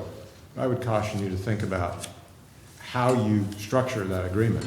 There are all sorts of ways of exchanging water and exchanging benefits to the system. So it's a good point. I just don't know how closely an agency would want you to look over their shoulders into what they do, because they have adopted their own integrated resources plans already. Yeah, no, that's a good point. Dave? I just think it, and I realize this is at a high level with a policy document. Of course, you got a lot of details. We'll have to go through that. We'll have agreements and all those kind of things. But I think the general idea is we want to partner for these types of long-term transactions with agencies that have a reputation of being a good steward of the resource. I think that generally that's what I was, struck me is the intent of that. And that's what I was getting from it as well. And I do agree that the devil is in the details, and a lot of these lower level questions will be things that will be worked out in the agreements, that will the public be able to look at these before they're approved, or? Yeah, I hope that hundreds of opportunities. I hope that, and Mr. President, I hope that the intent of going through this exercise is to be really transparent and upfront, and so that to me is that's the mindset of anything we do going forward. We don't want to do something and catch people by surprise. I mean, we want to do things that are going to be lasting. We're setting the bar high, but I think when we do it, we will accomplish something hopefully that can be something we can do well into the future, and the public can be supportive of that. These are general principles for our board. Mm-hmm. And it's not going to preclude the Conservancy or any other group or agency from protesting any of these things with any of the multitude of other agencies that oversee us. I mean, California is, there's plenty of opportunity, as you guys well know, to protest or any agreement, any water transfer, any decision that's being made. There'll be hundreds of opportunities to and dozens of agencies of which to that'll have a check and balance on this. So it's certainly, and including us. You'll have that opportunity to when a deal comes up to critique it through us also. But there's going to be many other agencies. Well, I really do appreciate all the work that's gone into this, and as I said, the foresight, and I think that you are, doing some cutting edge stuff with this that's going to be really good and sets out some, very good principles for the future in handling these, which are handling our most precious resource, so we really do appreciate that. I just had one other question, and that is, do you know what your, I was actually looking at your urban water management plan, and in the section for the Three Rivers talking about the water rights, And have you, that was a 2010 plan, have you an idea exactly what you have in your pre-1914 rights on the rivers in terms of water quantity? Dave, can you? We do, but that might be a better I'd be happy to have that conversation with you offline, but probably be best to bring in Peter, and we could certainly, give you information on that. Absolutely. All right. We do have an RFP that's out to update that urban water management plan now. So we're hoping to move that forward here this next year and get the 2015 update done. I think every 5 years you get updated. Every 5 years, yeah. Good. All right, great, thank you. Thank you. Well, we look forward to all the positive press from your agency that'll come from the water transfer. Stefano, yes. That's optimism. Hi, Marty Crane. This is a happy time. Huh? First, I just want to say that, I fully support thoughtful and comprehensive planning at all levels, and this is very exciting to see this. This is a great conversation today. I'm learning lots, and I'm glad that it's being televised because I think a lot of people are going to be viewing this and learning as well. One thing that, and I want to say thank you to Mona. She makes it possible for anyone out there to give her their email, and then instead of having to remember to go on the website to find the agenda, she sends a link, and it's there. It's great. Wonderful. Thank you. It helps us keep track of what's going on and things that are of concern to us. But one thing that did come up, first, I am not a water expert. I don't profess to know all about water law or anything, so I really am appreciative of this conversation. But one thing that did come up was, and we got around to the long-term leases that we're talking about and what potential uses they might be for. And something came up that about if we were to have a long-term, say, contract with, and I don't know how long that would be, 3, 5, 7 years, whatever, I don't know, we didn't say. And then the receiving party builds some infrastructure or some development and they become dependent upon that water supply. And they've invested millions of dollars in this. It was shared with me that we could be responsible for reimbursing them for that investment. I'd just like us to know about that as we go through this conversation.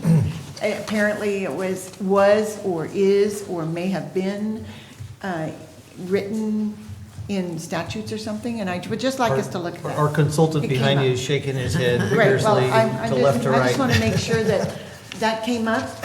We won't make a deal we like look that. into it. Thank you. Okay. Good. So it sounds like no worries. Okay. Any other public comment?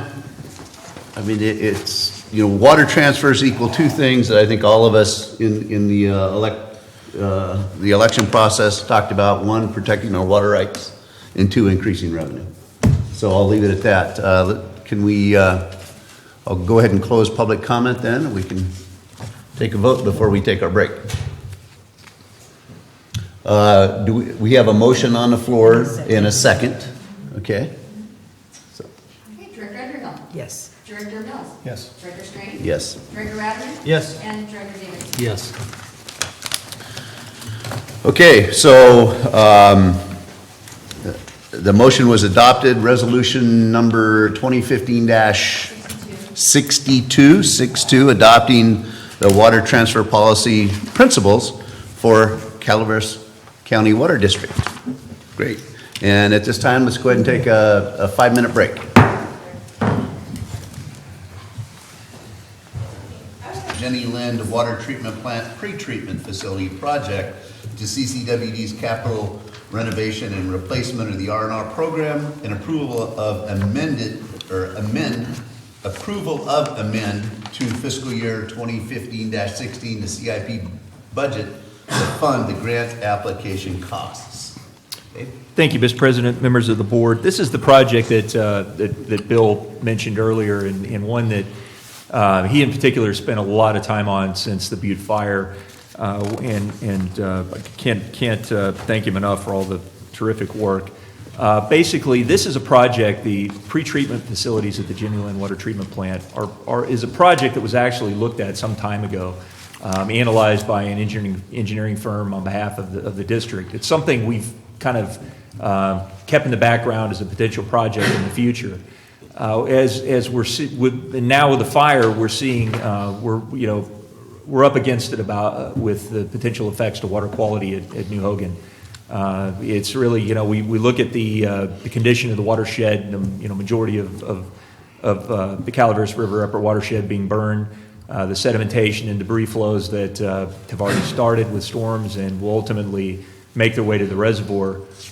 One, increasing the sediment load in the reservoir, so we're going to lose capacity in the reservoir, and two, degrading the water quality, so that turbidity and all the chemical compositions that are added to the water that's in the reservoir. Just as an aside, we are still seeing the effects of burns in the Ebbet Pass system that are more than a decade old and the water quality that reaches the plant. So this is not a short-term issue. It's something we're going to be dealing with for years to come. We've already seen some pretty substantial challenges with water quality out of the reservoir due to drought and the low water levels. This project that we're asking for inclusion in our project list and that we're submitting for funding with FEMA would help us deal with the effects of the burn most specifically, but also can help us with those other effects of drought and low water levels in Hogan. The actual project is the implementation of new facilities within the existing footprint of the plant. As Bill had said, that was already contemplated in that original design of the plant. They include pressure filters, absorption materials, additional chemical processing and backwashing air blowers within the footprint of the plant. And again, this is to take the raw water that's being pumped out of the river to pre-treat it before it enters the plant. Otherwise, the turbidity coming into the plant could put us in a position where we couldn't operate the plant with the existing clarifiers and filtration, and it would overwhelm our backwash system. And that's exactly the message that we communicated to FEMA when we submitted our initial application for this. FEMA has asked local agencies to submit for projects for funding in response to the effects of the fire. And for us, this is the most immediate need, is to try to deal with the degraded water quality in the reservoir.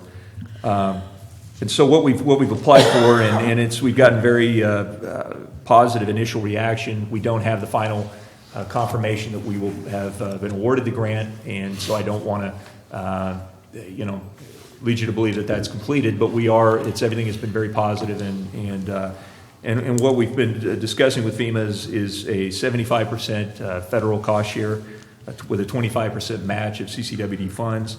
The project is about just over $3.5 million in total, and that includes everything from design through construction. And what so by asking that this be added to the R&R project list, one, it would be to include those, include those additional funds, that cost share funding amount of 25%.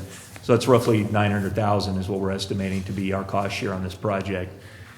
So you can see that's a very sizable grant. $2.6 million is what we're looking at if it's a 75% cost share.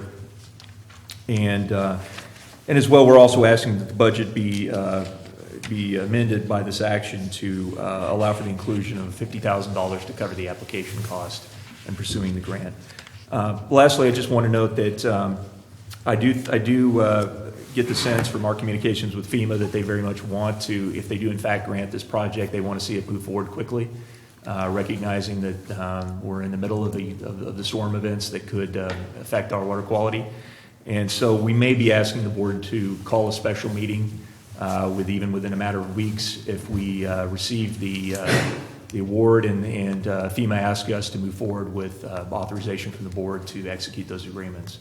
So just to let you know, and I realize it's a difficult time to try to schedule a special meeting, but if we're able to succeed on this, that would definitely be worth it. And with that, I'll ask if the board has any questions. Who is, now with Bill gone, who it will be you? Well, and this is, this contact. is the succession planning. I mean, this is one of the real challenges. Our grant efforts have largely been an effort that Bill has led through his relationships with these agencies and officials, and having gone through these exercises before and been very successful. Some of that, but it's a team effort. Even with his leadership, you've got engineering, finance, others that have played a vital role in that. Now with Bill's departure, we are organizing our grant efforts under the program that Peter is running. And I know that's a lot. It's many hats for him to wear, in addition to the things we discussed earlier. But it's also we've got other people. Mona has been fantastic in helping us with that in our pursuit of the FEMA funds. We're also seeking funds related to our direct cost for responding to the drought or to the fire. So things like our additional costs our staffing costs that we had to incur. So those things are happening as well. We've got people like Mona are involved. We've got people from finance. Jeff plays a role in this. We've got Charles will certainly be a part of it. But I think what I want to say is it's a team effort, but really we want to be in being very organized and thoughtful in how we pursue it. Ideally, we want to bring this into a very focused program. And again, that would be Peter's responsibility to administer that. Good. Any other questions, comments? No, I'd like to make a motion when it's appropriate. Couple of questions. How would you characterize then the long-term benefit to the district? Would there be a cost savings above, that you with enhanced treatment abilities with that, Dave, that you could address now? It precludes the possibility and the very real possibility that we might lose our ability to operate the plant. We could see, one of the things I was just talking to Teresa about earlier, if we overwhelm our backwash system as a result of dealing with more turbid water, potentially we could have spills into the river that would be violations of our permit. As well, we might see that we simply cannot operate the plant given the loading coming in, the amount of sediment loading coming in, and may be inoperable. So then we'd be left in a position where we would go back and do the same project again or something else to the plant. But we would be doing it on our own dime without access to these funds. So, it's.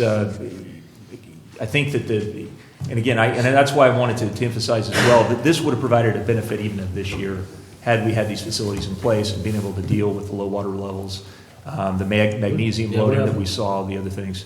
We're having, not really significant, but we've always had a manganese problem coming out of Hogan Reservoir, and we do get those, particularly now with the water levels being low. I'm seeing more complaints about water quality. It hasn't affected my house, but I do hear what people have been saying about it. It's something that we've needed to do for quite some time when the reservoir's full and the water quality is good. Hogan gets so stagnant and it is just an awful facility when it's low. It is, there's bacteria, there's just all the geese. It's just a terrible mess when it's low. But you can imagine that the toxicity of the lake even right now. But when you add all this stuff that's going to potentially come in, it really could be just an awful reservoir. And that's where we get our water. So this is something that we've needed to do for a long time. We just quite frankly haven't had the growth or the income to do it. So I'm really, I think that this is necessary, and I'm thankful that we have an opportunity to get it for the vast majority of it funded. Good, Director Mills. Dave, I'm not questioning the importance of it because I can see that. But a year ago when we took office, the three of us, the Lake Tulloch extension wasn't in the capital improvement program. This wasn't there. 675,000 here and $750,000 or better there adds up, and they all become priorities. Are we going to need to go back and kind of revamp our CIP program schedule to say, these now are going to take up a lot of staff time. These are going to take up a lot of our resources. Do we need to kind of rethink our scheduling on some of our other parts of those programs? Yes, I think absolutely and that's why our coming back and reassessing the R&R program, including the authorized projects and the sequencing of those projects, which we'll be doing this spring again, is extremely important. I think it's a really good point. As much as we want to plan a capital program, dealing with the things that we got hit with last early summer on Tulloch, and the fact that we could have been below our intake, that was not something we had anticipated as part of our CIP program. I mean, that project in itself of lowering the intake, I mean, people had thought about it. There had been some discussion of that, but the priority for it was, driven straight up because of that. Likewise with this, I mean, yeah, we're getting the effects of the drought. It's a real headache for our operators. I know, Teresa, everybody else. I mean, it's just been a constant challenge. But again, it didn't quite make that level of priority. Well, with the fire now, it's off the charts how important this is.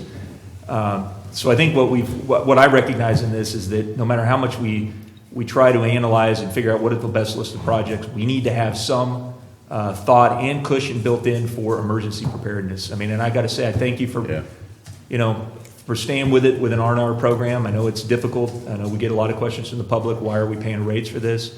But without access to those funds, it would be, I don't know how we would respond in these cases to emergency situations. Good. Before you say it would put us in the same situation as Lake McClure and the Pedro subdivision, Don Pedro subdivision, is they were literally, their hands were tied, they had no finances. We're not in that, fortunately, we're not in that position. And I appreciate the efforts of previous boards of having this financial solvency in place that could give us the ability to do what we do on a moment's notice. Good. It's an unusual thing. Excuse me, Director Ratterman, and then Director Underhill. Okay, I'd just like to point out that since we've had the capital improvement project or R&R project in place, there's that list of projects that needed to be on there is and the priorities of the list. I think we recognize then that would be flexible, that some projects would move up and down the list as time went on. And a couple of things that happened that it certainly didn't foresee is that fourth year of drought, which did put a very low water quality problem in the New Hogan Reservoir, and then the fire, and I'm so glad we got the foresight to see that there is going to be sediment coming down that hill. That water will not be as good a quality as it was last year, even though that was very, very poor quality last year. It's going to happen. This might be averting, and I'm glad to hear that we're moving on it very quickly. This might be averting a humongous catastrophe that could cost us millions and millions more dollars that we'd be looking to someone to help us fund it again. I applaud the staff for moving forward on this and the recognition and foresight to do so. Good, thank you. Director Underhill. And working with FEMA is, just number one. But I do want to say something about the fact that we do have a CIP, we have an R&R, but we're constantly reworking it to make sure that we can take this, particular project on. It's not like we put it out and it's set in stone, because we find things are happening out there that have to be taken care of. And so, it's a fine list and we approve it, but of course we can always go back in and rework it to take care of this thing. One of the things that I wanted to ask about this, Jenny Lind, with this big project coming in, it should suffice any changes or any future growth for years. Am I right? This doesn't. Other improvements would need to be made to provide, to expand capacity. There could be other improvements as part of that. But what this does is it protects the ability to use that level of treatment, the facilities that are there and the facilities that will be added, so that we don't create an operational nightmare that we've got something in our plant that we cannot serve to the customers. Yeah, because we've talked about Jenny Lind for years and about changes that needed to be made. So this is really a Well, and we're finally starting to see some growth in the area too, which Jenny Lind has been, we've been in the red there for a long time. Yeah. Years ago, before I got on the board, they financed that facility. Matter of fact, that was one of the reasons I got on the board, was right after the Jenny Lind, how they went about financing the Jenny Lind treatment plant. But the plain fact of the matter is, we are working all the time to combat low water quality, and particularly now, maybe even in normal years, we have a manganese problem. We're constantly flushing those lines over there to relieve some of that manganese. We've had a lot of issues out of water quality in that lake, and that's when it was full, so to speak, operationally full. This should solve our water quality issues. Right. Which is a big thing. That's part of our mission, is to provide reliable water. And I think when you talk about the CIP, I think it's our duty to recognize that we have a lot of needs in the district. Almost everything was built in the district was built 50 years ago. This is something that was built 20 years ago. But fact of the matter is, we have a lot of needs. It's up to this board and our staff to bring recommendations to us to use our resources to their highest beneficial use. And when we can get 75% grant for a project that has become more critical, I think we have to step forward. And it'll be up to us to take a look at that priority list and see what's necessary, and reshuffle it. That's just management. We do that through the engineering committee. We also, from the finance committee, taking a look at our cash flows or our investment or what have you. But Good. Now, I want to make sure, even though they mention heavy metals here, the pre-treatment that we're looking to fund will attack that manganese issue. Yes. Correct? Okay. Yeah, it's, okay. Yes, It- which is a huge benefit. And two other things, real quick. What about the other FEMA funding projects or potential grant, funding from FEMA? What are the status of those? Got it. And President Strange is referring to the projects that we have identified. And this is something, we actually identified this as part of our, beginning with our effort back in DC, as part of our, issues that we were presenting. But that is that to obtain grant funds to do improvements to the West Point Willseyville system and to the Sheep Ranch system for fire protection. And we are not letting go of those projects. We're still pursuing those, but it'll be a different grant cycle that we would seek funds. More on the side of pre-disaster mitigation type project funding. Okay. And then essentially, can we just kiss off the opportunity to get any state funding for Tulloch at all? I mean, because that was one of the things that I remember at first. Bill was very optimistic that we were going to get state funding for it. And so we kind of said, okay, yeah, great, let's move forward. And all of a sudden, one thing was tweaked and changed at the state level. All of a sudden now, nope, sorry. Yeah, no, we're not giving up on it. It is an uphill battle to get it, but no, we're not giving up on it. And the fact that we will continue to work with the State Water Board and that division on other projects. So they need to understand that we really should have been funded on this project. So hopefully we can change their minds on it, and if not, we can pave the way for other projects to be funded. Well, It should be a discussion for another day. Yes, right. We're way off. off the subject. Okay, good. Can I make a motion? Yeah, go ahead. All right, I'd like to make a motion that we approve resolution 2015, is it 62? 63, to add Jenny Lynn Water Treatment Plant Pretreatment Facilities Project, CCWD CIP 11092, CIP budget to fund costs for completing the initial grant application process. I'll second. Seconded by Underhill. Okay. Public comment. Mr. Race, Gentleman District.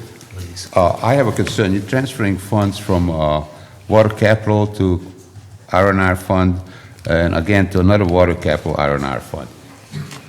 I have two concerns. I'm one of you consumers as a ratepayer for the water. Yes, I don't want to be poisoned any more than anybody else. It's a good reassurance. But how is that going to affect the repairs that constantly needed in general? Because thanks to your crew, last week, like 3 or 4 patches were patched up with water gushing out, and unfortunately, CCWD water coming out. And I appreciate Mr. Farley's crew coming out and patching it up. But it's a constant. If you ever, I don't know how many of you ever drove up there, those checker things on the road, that's the water district patching it up, okay?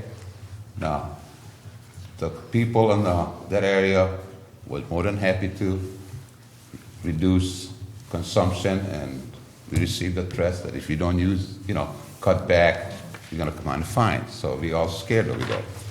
But who's accounting for the district's deterioration of infrastructure?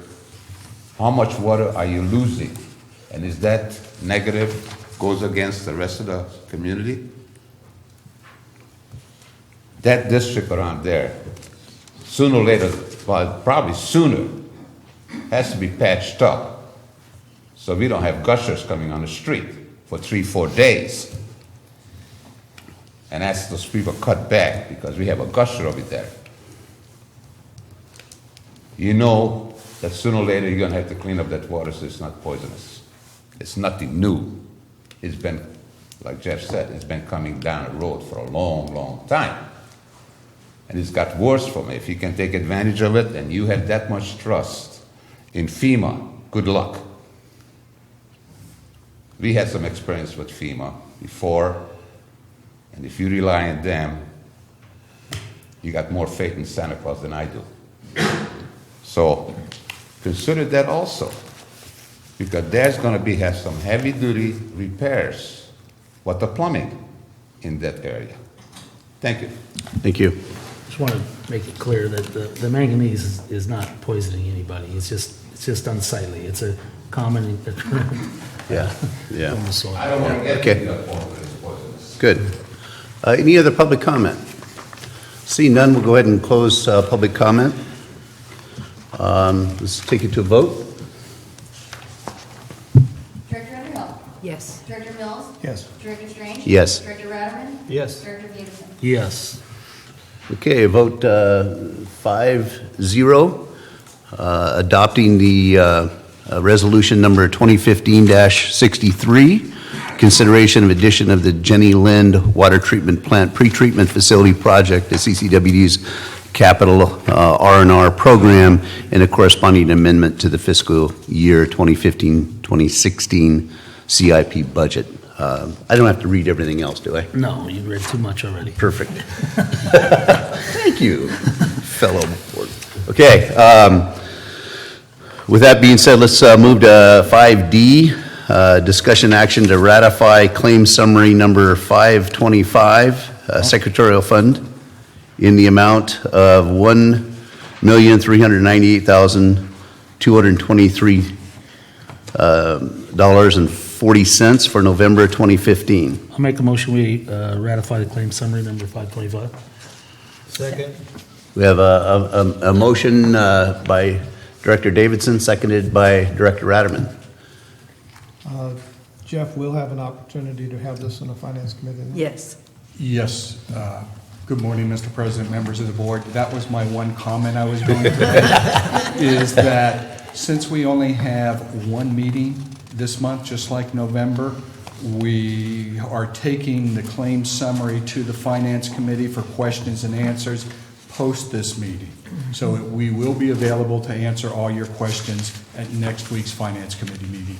Next month, when we return to a regular schedule of 2 meetings a month, we will have the opportunity to go first to the Finance Committee. Great, okay. Thank you, Jeff. Any public comment? Seeing none, I'll close public comment. And can we have a vote? Director Underhill? Yes. Director Mills? Yes. Director Strange? Yes. Director Ratterman? Yes. And Director Davidson? Yes. Okay, item 5D passes 5-0. 5E, I think it's 5E and 5G are very closely related. Talking about new, new staffing, or at least staff descriptions and some positions being eliminated. So if we could, can I make a motion or a suggestion that we put 5G behind or next following 5E and move 5F down? So 5E, discussion action amending the district's financial management policy, policy number 5.02, purchasing policy. Yes, Mr. Meyer. President and members of the board. As President Strange mentioned, we have had some organizational changes, some title changes, and through this process, we need to update our purchasing authorization levels to match the titles, and this will become effective January 1. We do this on a irregular basis, I should say, as needed when titles are changed as such. We are not at this time going back and revisiting the entire purchasing policy. That is on our radar to review and update. But since we have some positions that are starting as of January 1, we needed to bring this item to your board for authorization so these individuals can actually start purchasing items.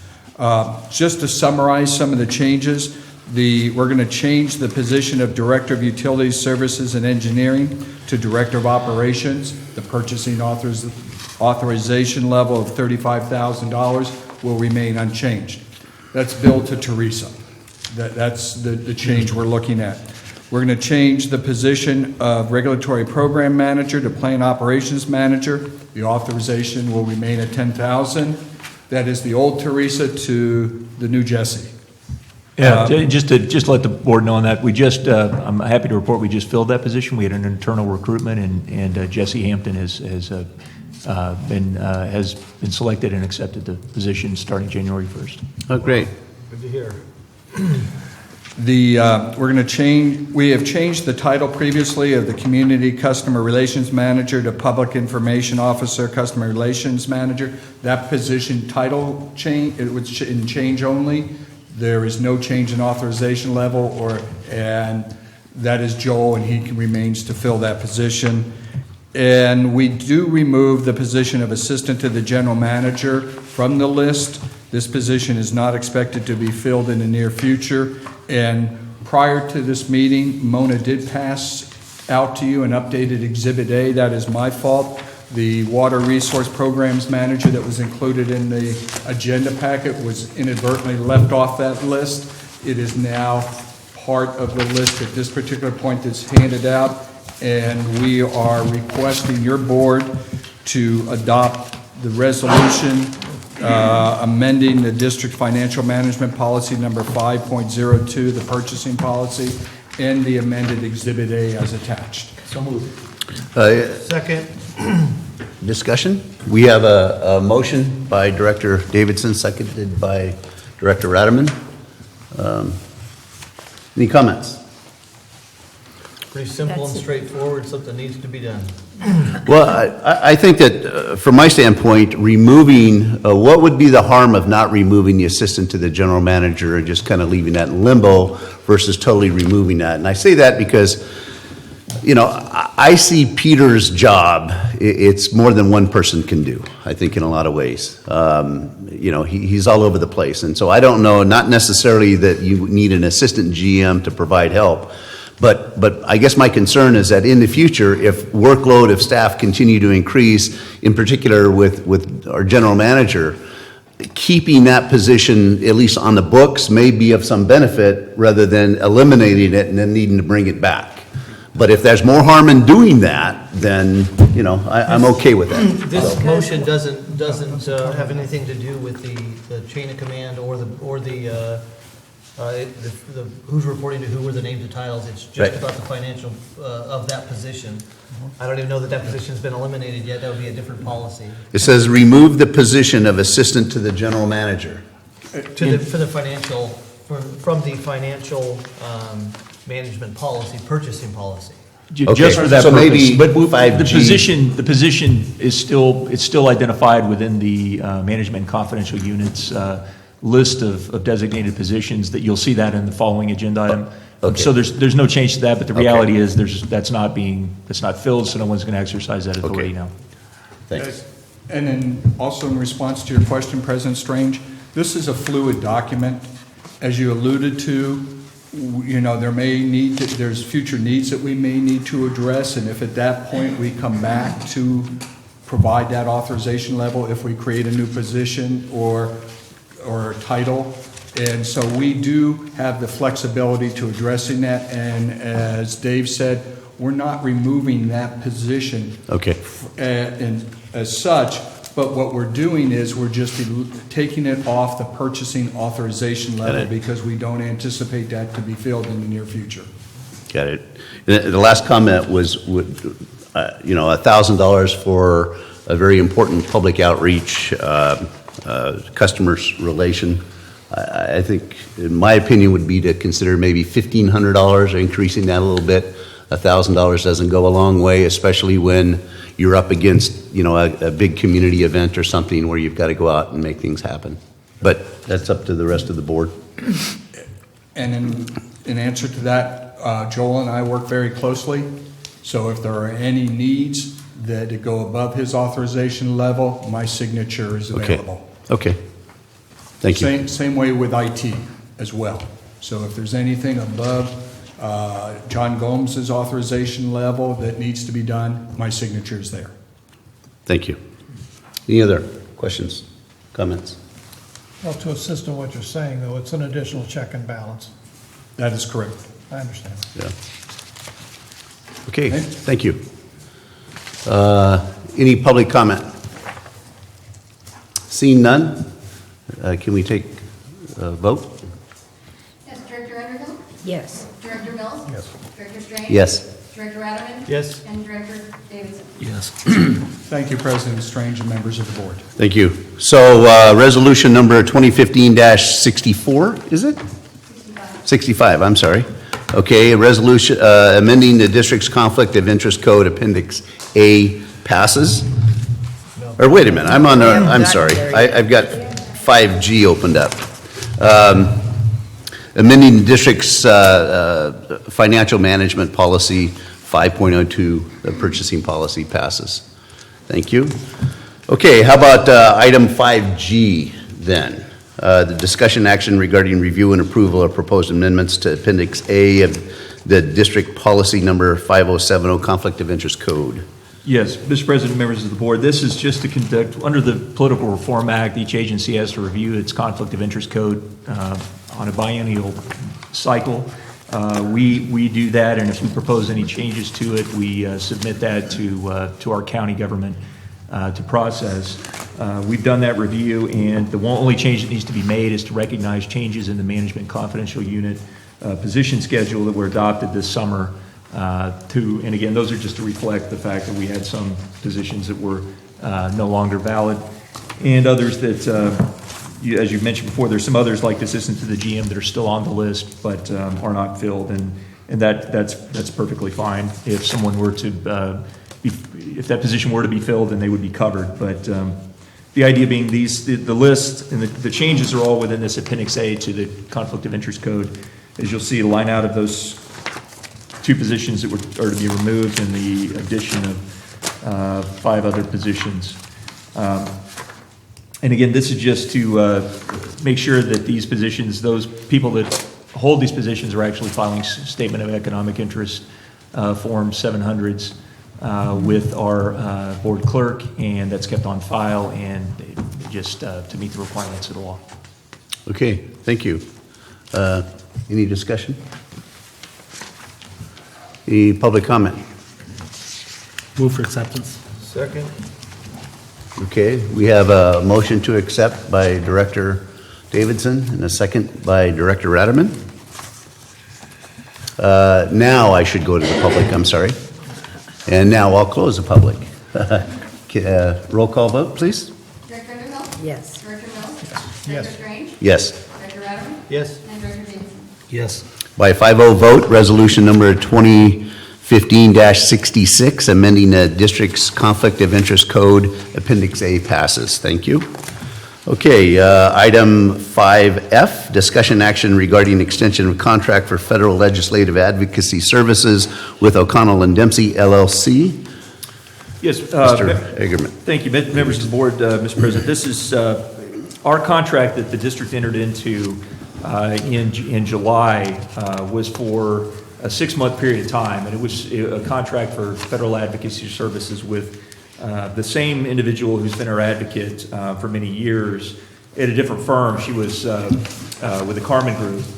Since earlier this year, she departed the Carmen Group and has her firm, O'Connell and Dempsey. The contract that we entered into in July was, again, it was to get us through the remainder of this legislative session, the annual cycle of a legislative session in Congress. The idea was that we would evaluate the performance of those services and come back to the board at this time to consider options for what we would do in the way of continuing that contract, or if there were other services desired, or simply to do something entirely different. I can just say that I've spending the last 6 months working closely with Mia on our pursuit of a WARNAC contract as part of the drought bill. Has been I've been extremely impressed with the quality of the services that she provides. She is highly respected by the staff members that we're trying to influence, has longstanding relationships with them, and really, just has an ability to communicate our message passionately, but in a very professional and respectful manner that's greatly appreciated.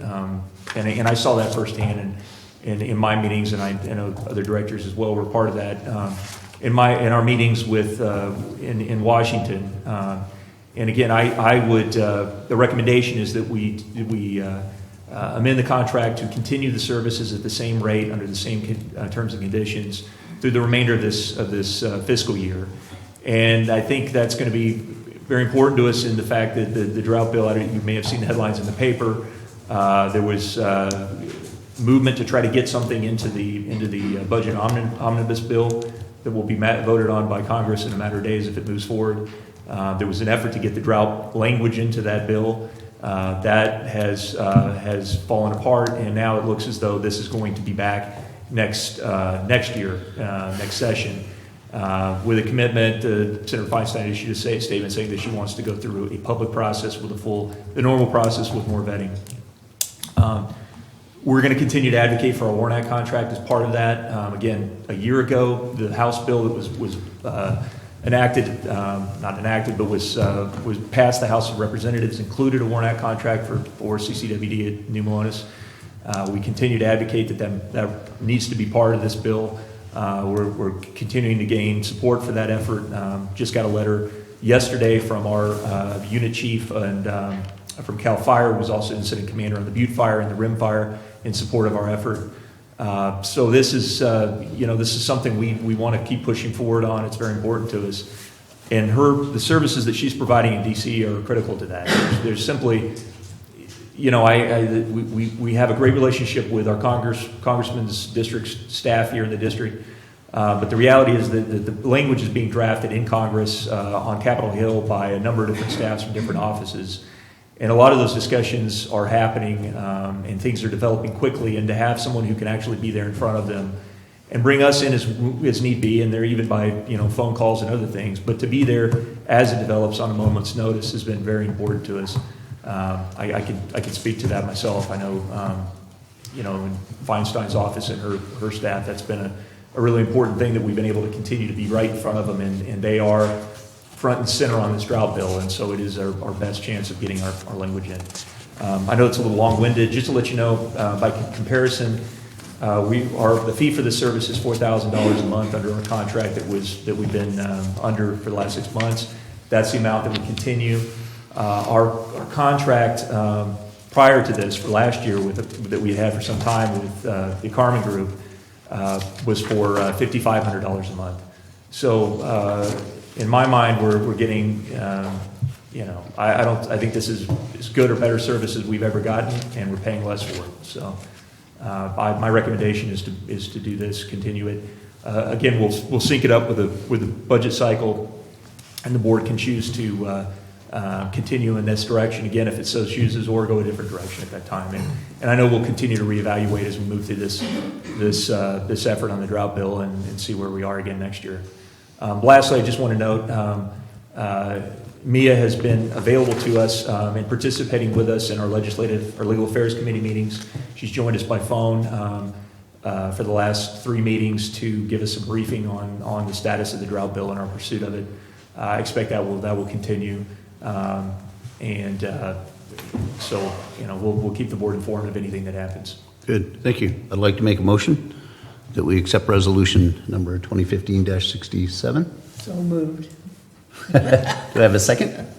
Can the president make the motion? Or can he, or not? I won't if I can, Oh. Okay. You can, but This wasn't but I sure. usually shouldn't. Did we get a second on that? I think someone was over here. Okay. Good. I Discussion. obviously would like to express my support of this. Everything that Dave said, and seeing me at work firsthand, she does have the ears of our legislators' offices and their staff. And this WARN Act contract, we're right in the middle of it for just, if not just for continuity's sake, keeping her her same contract, the same person on this on working on this, getting this language into this bill, I think is very, very important for us. So yeah, at least the next 6 months, and I do recognize, I think we all recognize that she working with the Carmen Group was the same person that's been working with us since I've been on the board. And I've been very, very impressed with her work at the Carmen Group. Even more impressed with her out on her own. And for a reduced, a savings of $1,500 every single month, I think that should be recognized as well. I certainly would support this. Good, thank you. I know that it came up and we suspended the contract with Mia for 6 months, I believe, or 4 or 5 months. And money was the key at that point. And so we just felt that it was best to go back and re-engage her services. And I agree. You started your presentation saying that the letter or whatever she had been working on didn't pass. What? Well, What happened? The arena that we're trying to get this WARN Act contract in, because there are many aspects of this storage that benefit us in the context of drought, has been with the drought legislation. So that's several years in the making now. The initial Valadeo bill from the House, the drought bill that he presented, and again was passed the House, had our WARN Act contract language in it. So that effort's continued. Senator Feinstein, this year, Senator Feinstein had her own drought bill, and Congressman Valadeo had his own drought bill, and there were some other bills as well. When we were there in October, we actually attended the hearing in the Senate Energy and Natural Resources Committee where they considered all of the bills. And so that was a clear indication. They were, and that's what we were being told by staff, they were prepared to mark up a bill to try to get something passed this year. So that was that's what we were really hoping. And most recently, we thought that could be part of this omnibus bill on the budget. Unfortunately, this is just the complexities that anything California water law is very difficult. And so there was a reaction against that. There was a desire to have more public transparency in the final product of what was reviewed. And so that's why now we're being told the commitment is to work this through the next session in a more open. Also, they're not going to have. They're going to do another stopgap budget. I mean, in a perfect world, we would actually have a budget and we could put bills like this in, but that's not how Congress is working right now. I mean, I think I just heard yesterday, the day before, that they're just going to do another short-term Right, they're on the stopgap. verge of, yeah. And so this kind of language would never be included in that. It's too comprehensive of a bill for them to take up on a short-term budget. So they're just going to try to keep the government open for a little while, and then hopefully things will calm down at the next election cycle, which is, who knows about that. But it isn't that it didn't pass, it's just that they're not willing to take up the entire budget as this would normally do. Okay, So that's how I understand. okay. Any other comments? Dennis? I'd like to say that, I was very impressed with Mia's work as well, having met her and experienced the whole dog and pony show, quote unquote. I would like to see some sort of a report from her. I don't know if she is kind of targeted to provide us, a progress report or whatever it might be. Sure. In fact, I'm sorry, excuse me, I did receive one, so I'll be happy to forward that to the entire board. Yeah, that'd be great. It's just, again, it's a status report on the same, Well, it's so critical with our WARN Act storage, but good. Okay, public comment. I do have one quick comment. Let me be real quick, Peter. Okay. One thing that's important with these legislative advocates is we have, I think, whether it's via telephone or if we can get her to come down here, we need to begin to have an annual meeting where where she can talk to us about the opportunities that are out there, and we can talk to her about our priorities, so we can establish an agenda that we want to have them focus on. In the past, we've been very scattered on what our priorities were, and it's important that we give this firm what our priorities are, and then let them hash out what the opportunities are federally for us. It'll work 100 times better if we do the work in regards to that. So I would hope that we try to schedule something like that in the future.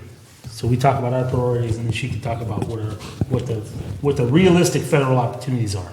Good. There are a lot of opportunities, but many of them, as she'll tell you, they're overprescribed. Don't bother. You're not going to get there. Yeah. You know, we don't want them chasing something that isn't likely. Sorry.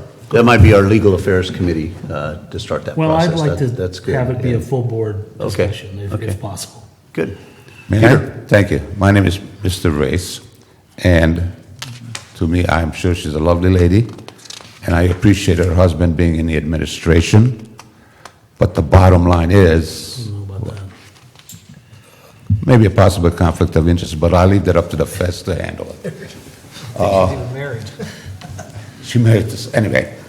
But the bottom line is, I don't care how wonderful she is, who her husband is, who she's sleeping with, I couldn't care less.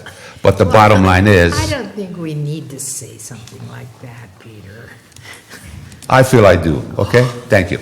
But the bottom line is, folks, you're spending $4,000, and a simple question, show me the money.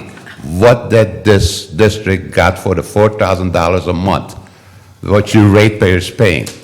If you cannot contact your elected official, I don't care, it's Feinstein, Boxer, or whoever, if you cannot pick up you let me know which one of those elected official staff will not respond to you, and I guarantee I get them to respond within 24 hours. And that doesn't cost $4,000 a month. With a restraining order. But $4,000, it's a lot of money. Now, is she willing to work on commission? Wonderful. But she can be the brightest, nicest lady in the world. I don't think we could afford her if we were going to be paying commission on what we think that she possibly could be bringing to this district. Hey, you can all have fantasy, This is but just important. like this last deal that you folks went off to Washington DC, it's got yanked on you, okay? Not your fault. You got a deal of different mentality in Washington DC, just like even worse mentality in Sacramento. I'm not quite But it sure what still you- costs $4,000 a month. Thank you, folks. Does you ratepayers really want to pay $4,000 for maybe? Thank you. Okay, thank you. I'd like to respond, just. Do you need to? Just so there's not any misconceptions, I don't know who we think her husband might be, but she's not married. Listen, you guys, Yeah. it's not a discussion we Yeah. should be having here. Any other? Everybody's wrong. Any other public comment? Okay, seeing none, I'll close public comment. Okay, can we have a roll call? Vote. Yes. Director Mills? Yes. Director Strange? Yes. Director Radaman? Yes. And Director Davis? Yes. Okay, with a 5-0 vote, resolution number 2015-67 passes, approving the extension of agreement for consulting services with O'Connell and Dempsey LLC. Thank you. Okay, next agenda item is the last one there, 5H, discussion action regarding approving a sewer system management plan update. Ms. Tanaka. Good morning, President Strange and members of the board. Yes, I just wanted to kind of briefly kind of update some of the board members who have, who haven't gone through the first process of our SSMP, which is the sewer system management plan. And this is required by the State Water Resources Control Board. And it was promoted, and it was supposed to be made known, the general waste discharge requirements, and that was in 2006. And that's to regulate the sanitary sewer. And basically, this order was 2006-0003, as you see up there on the board. And it required, among other things, to develop this plan.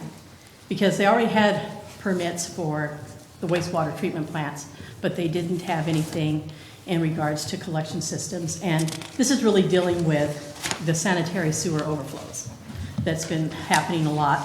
That's going into oceans, waters of the U.S., and they're out in the public.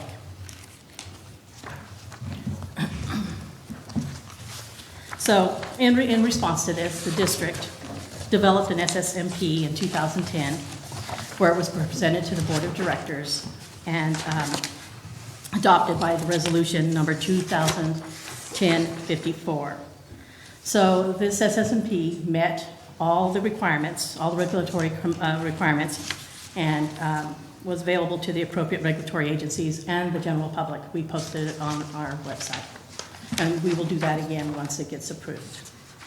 So therefore, we had, in 2013, they again, promoted a new one, Attachment A, and this had to deal with when you had to call in a overflow, what size, so forth. And it also dealt with private systems as far as the laterals, because they were trying to make water districts responsible for laterals. And at that time, a lot of wastewater systems said, no, this is not going to happen. We can't control what's going on their side. So therefore, now we can, if we see one, we can report it, just so that we can make the homeowner take care of the problem.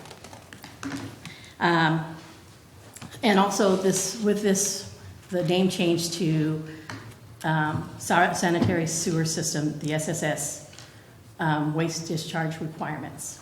So every 5 years, we're required to update the SSMP, and it has to have a board approval.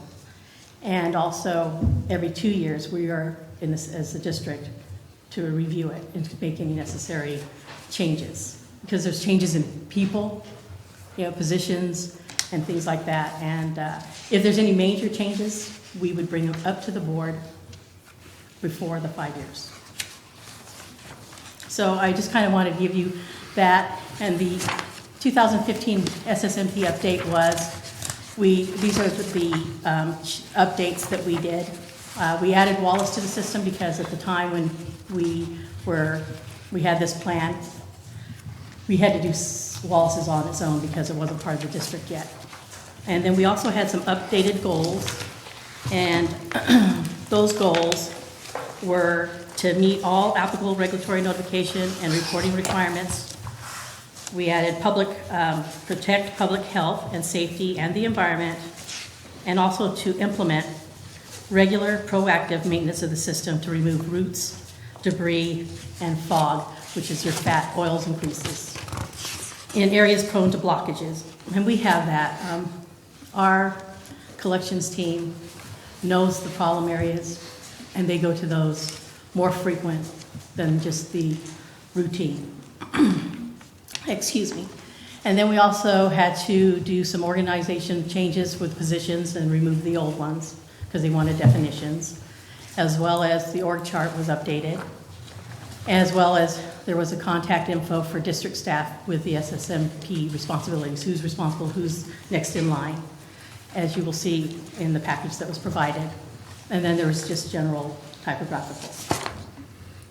So at this time, I don't know if you have any questions regarding the SSMP, but it is my request that we approve this so we can get it posted and out. I'll move for acceptance.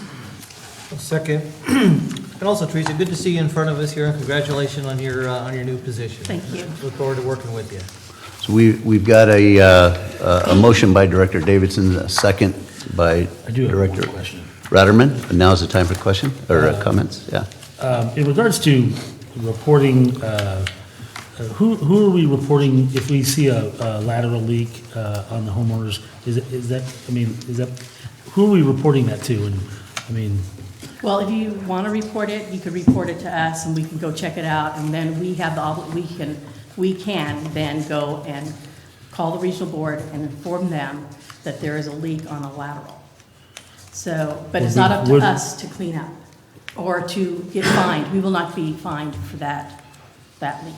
Because I know that was a question a few years ago as to whether or not we were going to have to accept liability for all of these. That's right, and that's kind of what was in that attachment A, and let's see. I think So in regards to us, I mean, are we providing any, you know, we've never begun to do any of the camera inspections of the laterals, or do we only test them at connection? Yes, that's Okay. correct, because, you know, we don't want the liability of anything. Should we send that camera up further, they can call Roto-Rooter, you know, or whatever company to clear it for them. And what usually sometimes does happen is that that company that comes out, or even the homeowner, will clear it on their site, and then it'll end up on ours. So that does happen. Yeah. Not frequently, but it does. In the beginning of your report, Teresa, you indicated it, and I just wanted for clarification that there's been overflows and problems with sewage flowing. Statewide. Statewide, not in No, our no, district. yes, Okay. correct. And in addition, the other thing I love about sewer systems and talking about wastewater treatment plants is the word collections.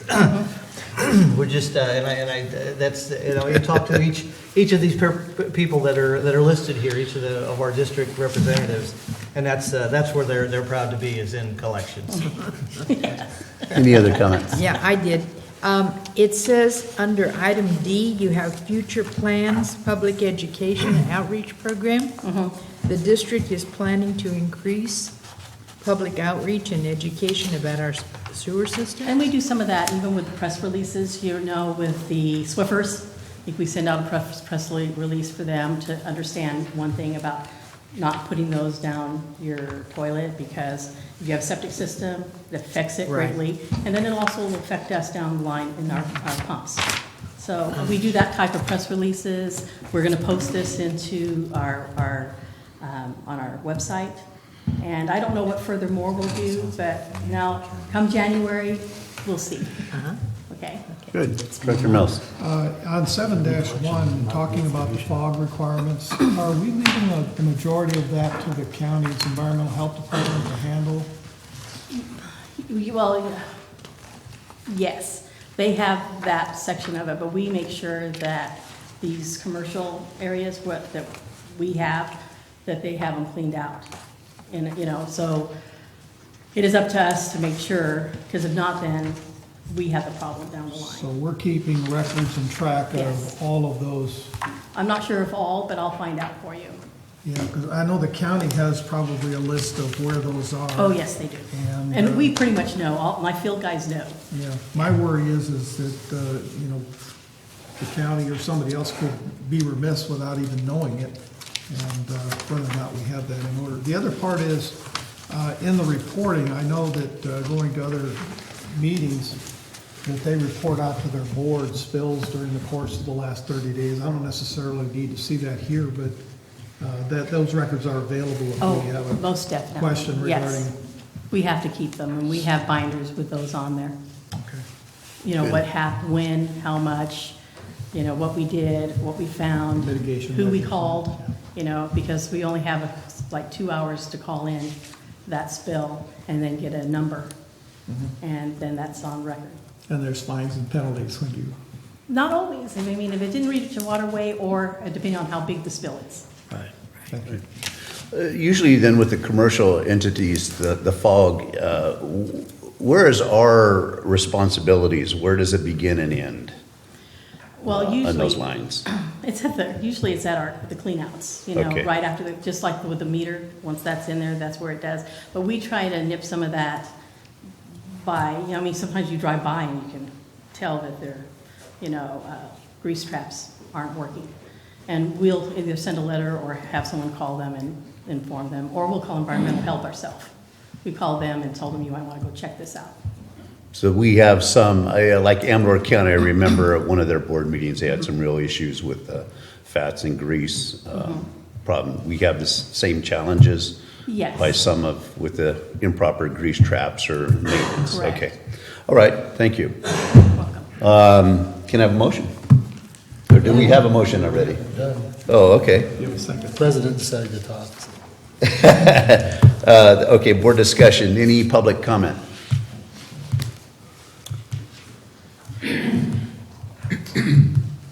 Joseph Fontana from the Murphy Sanitary District. We recently have had some issues within our district on grease traps. Some of the commercial entities have not cleaned them. Some of them don't even have them. So we've been working with the Department of Public Health to try to bring this back under control. Because one of our problems is that our sewer plant is then inundated with water that it doesn't meet the standard that it's supposed to coming in, so it costs us higher operational costs. So I commend you for getting that underway, but I would work with the Department of Public Health to get that under control, because we don't have the ability to cite the offenders, but the Department of Public Health can close down the entity, which is pretty much of a slap on the hand. Thank you. Mhm. Thank you, Joe. Any other public comment? Mr. President, if I just note, I think that, good point, that since there are multiple agencies that have this responsibility that are dealing with the same issues on the management, the fats, oils, and grease, the other things like Swiffers would be applicable. I would like to reach out to those agencies and see if we can have a coordinated message together. Doing that public outreach, we may be able to save a little time and money working together, and we could have maybe a more effective communication if we had a broader effort with a bigger target audience. Bring it to Highway 4? Sure, I think it's a great idea. Good. I know the Murphy Sanitary would be highly supportive of that issue. Any other public comment? Okay, I just have Oh. one question. Go ahead. Were we tough on you, Teresa? But I'm not going to show you my tattoos or my T-shirt. We'll go ahead and close public comment then and have a roll call vote. Director Anderson. Yes. Director Mills. Yes. Director Strange. Yes. Director Ratterman. Yes. And Director Davidson. Yes. Resolution number 2015-68, approving a sewer system management plan update, passes 5-0. Thank you. Okay, old business. It appears as though we have no old business. Item 6, so let's pass on to item 7, the general manager's report. Yes, I'll keep this brief. I really just two items to mention. First, we received the notice that we received this President's Special Recognition Award from the Association of California Water Agencies Joint Powers Insurance Authority that we obtained our property and liability and workers' comp insurance through. And this is, they give this award to agencies who have a loss ratio of less than 20% in either the liability, property, or workers' comp programs. We got it for ours, and that ratio, that's and I know Director Ratterman could probably give us a great background on this, but based on what they provided, the loss ratio is our total losses, and our losses being how much was paid for claims or had to be held in reserve in anticipation of payment of claims, divided by the total amount of premiums that we paid for this insurance. And for us on our property program during the period of April 1st, 2011 through March 31st, 2014, we were below 20% on our ratio for property program. So that's great. I think that's indicative of the fact that we're on this side of the program. And I got to give Jeff credit. I wish you were here in the work here, and of course in our operations staff in making that possible. Did it come with a refund check? It does, yes, it does. Does it? Not that specifically, Oh, but the way okay. that program works, it does come with that. Yeah, we have received refund We did checks in last the year, past, yes, yeah. receive one. Good, thank you. I'm sorry, and as well, just wanted to note, as the results of our Finance Committee meeting where we discussed the travel board director compensation and travel reimbursement policy and the things that came out of our discussion about that here at the board, the committee came up with a recommended course of action for the board to consider. That would have been on the agenda for this meeting, but we just had so much on the agenda, it didn't work out. But we will come back in January with that. And just to give you in a nutshell, the direction was, I think the confusion really in the existing policy, we've got two provisions, C and D, of the policy. One that says, that basically that the board will designate what meetings will be compensated and who will attend those on behalf of the board. And that's one way of doing it. Then you've got section D that basically lists, not even an exhaustive list of all the kinds of different associations and agencies that board members in their own discretion can attend and then apply for reimbursement for.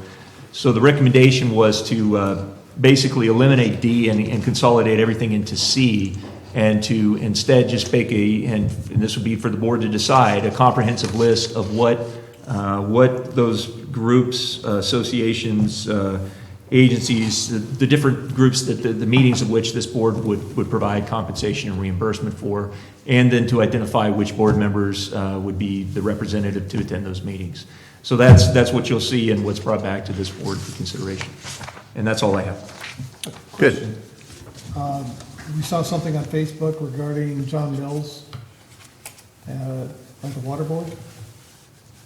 Facebook about John Mills at the water board. Dave, I can address that. We both appeared at the workshop to address the state board about conservation standards for next year, and John prepared a statement on behalf of the district that was advancing our interests for what the state board's regulations will be moving into next year.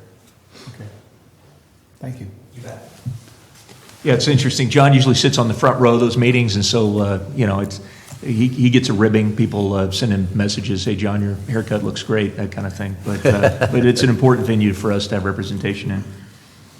Good, and I would just recommend that as a board member within your constituencies, if you see something or be thinking of what groups are out there that have relevance to water management and all that may not necessarily be on this list, if you could add those, that'd be great.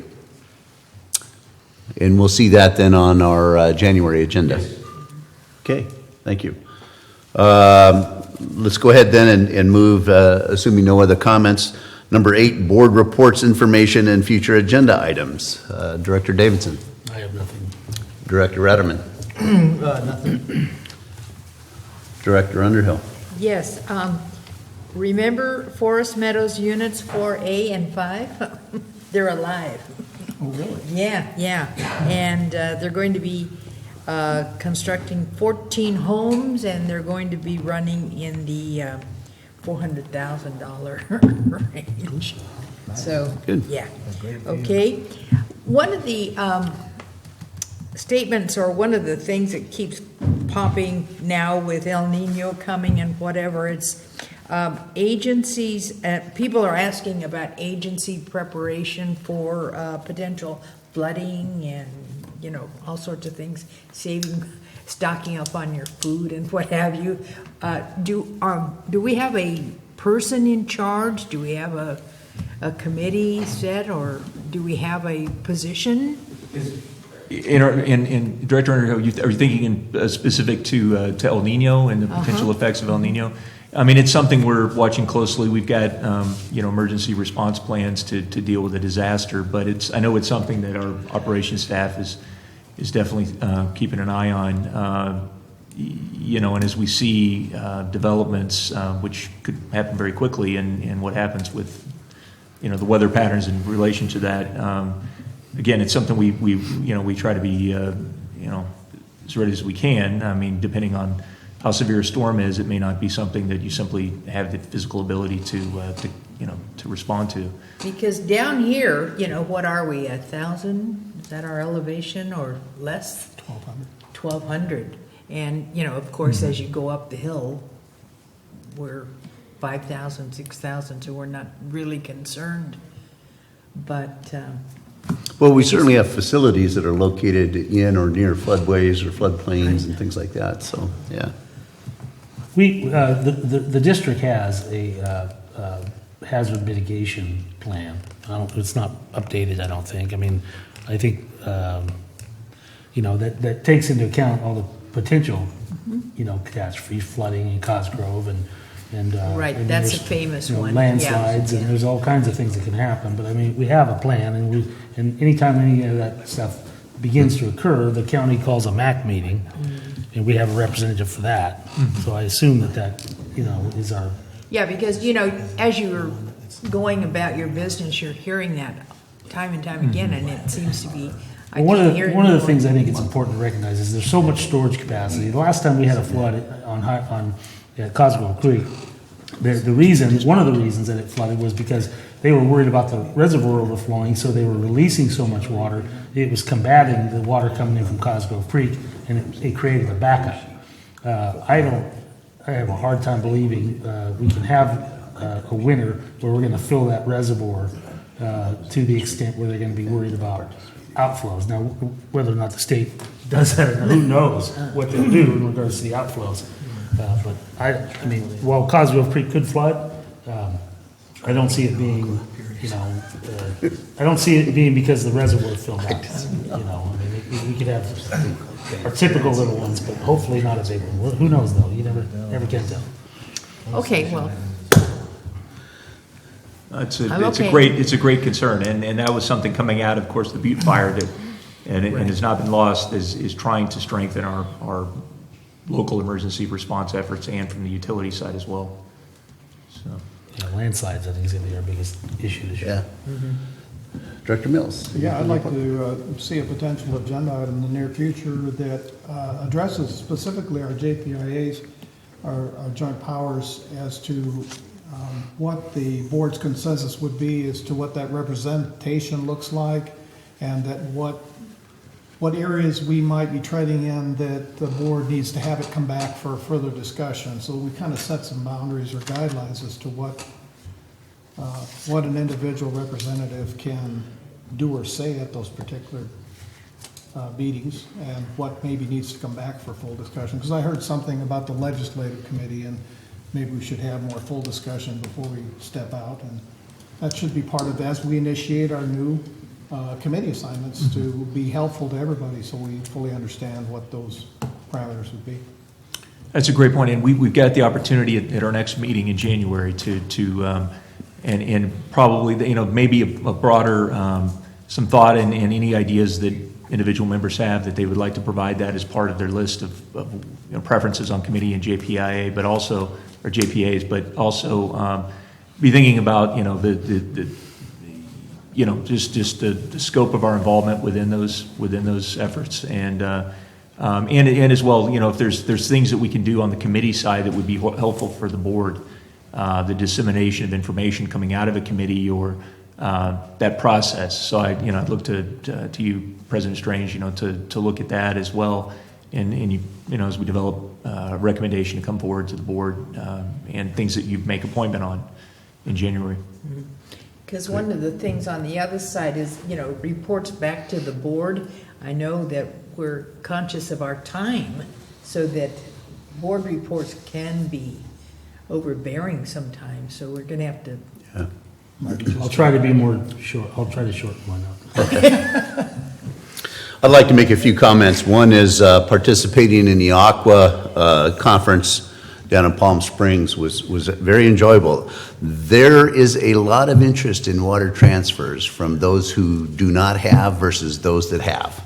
And it was very apparent in the various discussions that went on. I also like the idea that Aqua is really taking the lead on moving towards modifying Prop 218, or at least in some way getting a lifeline or whatever they call that program in place that makes it legal to be able to assist those that are very needy in relationship to their income and all. Because again, I know that Director Davidson had commented earlier about really all of our customers need help, but when we have customers that struggle to buy food for themselves because they're keeping themselves warm in the winter and they're paying their water and sewer bill, that's a reality, and it's a shame, but it is reality. One of the things, though, I do want to compliment Joel on is that he gave a presentation on water conservation down there, and I heard many complimentary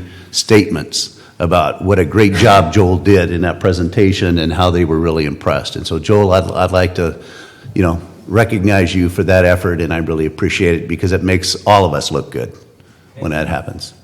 You bet.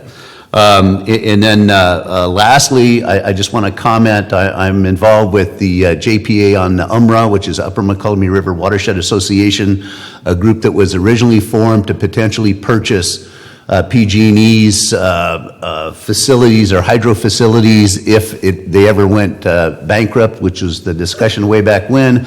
However, that group is now really looking at diversifying into forest management activities. They're looking at even legislative efforts. And so I've got a little bit of concern as far as if you know, that group moves in that direction, and I know that both my directors to the right are involved in the McCollum system, but if it moves in that direction, maybe we need to better redefine some goals and values of that group. But that's being led by East Bay Mud, and that's kind of where the efforts are going right now. And then lastly, before we close this closed session, I want to wish everyone a real happy and especially a safe holiday season. Okay. And with that, I'd like to close, or what do I have to do? Okay. I'm trying. Okay, next board meetings will be January 13th at 9 a.m. would be a regular meeting, and then we'll have on Wednesday, January 27th, a board workshop. So we'll close now. Item 10, closed session. 10A, conference with labor negotiators, management and confidential unit, and SEIU Local 1021, Government Code 54957.6. Negotiators Dave Egerton and Stacy Lawler. And then 10B, public employee performance evaluation of the general manager, Government Code 54957. Ask for public comment. Ask for Public comment. Oh, public comment. Okay, thank you. Any public comment before we close? On the closed session items. Okay. On the closed session items. Peter? I thought I'll make a comment on what you folks just mentioned prior to it. No, the public closed session. This is for closed session, public Okay, comment. you don't want to comment what you folks just mentioned, right? For the next board meeting? No. Or board reports? No. No. Yeah. No. Okay, fine. Cut Okay. administration costs, folks. Cut administration, folks. Thank you. We'll move now to closed session. Hey, I finally got it right.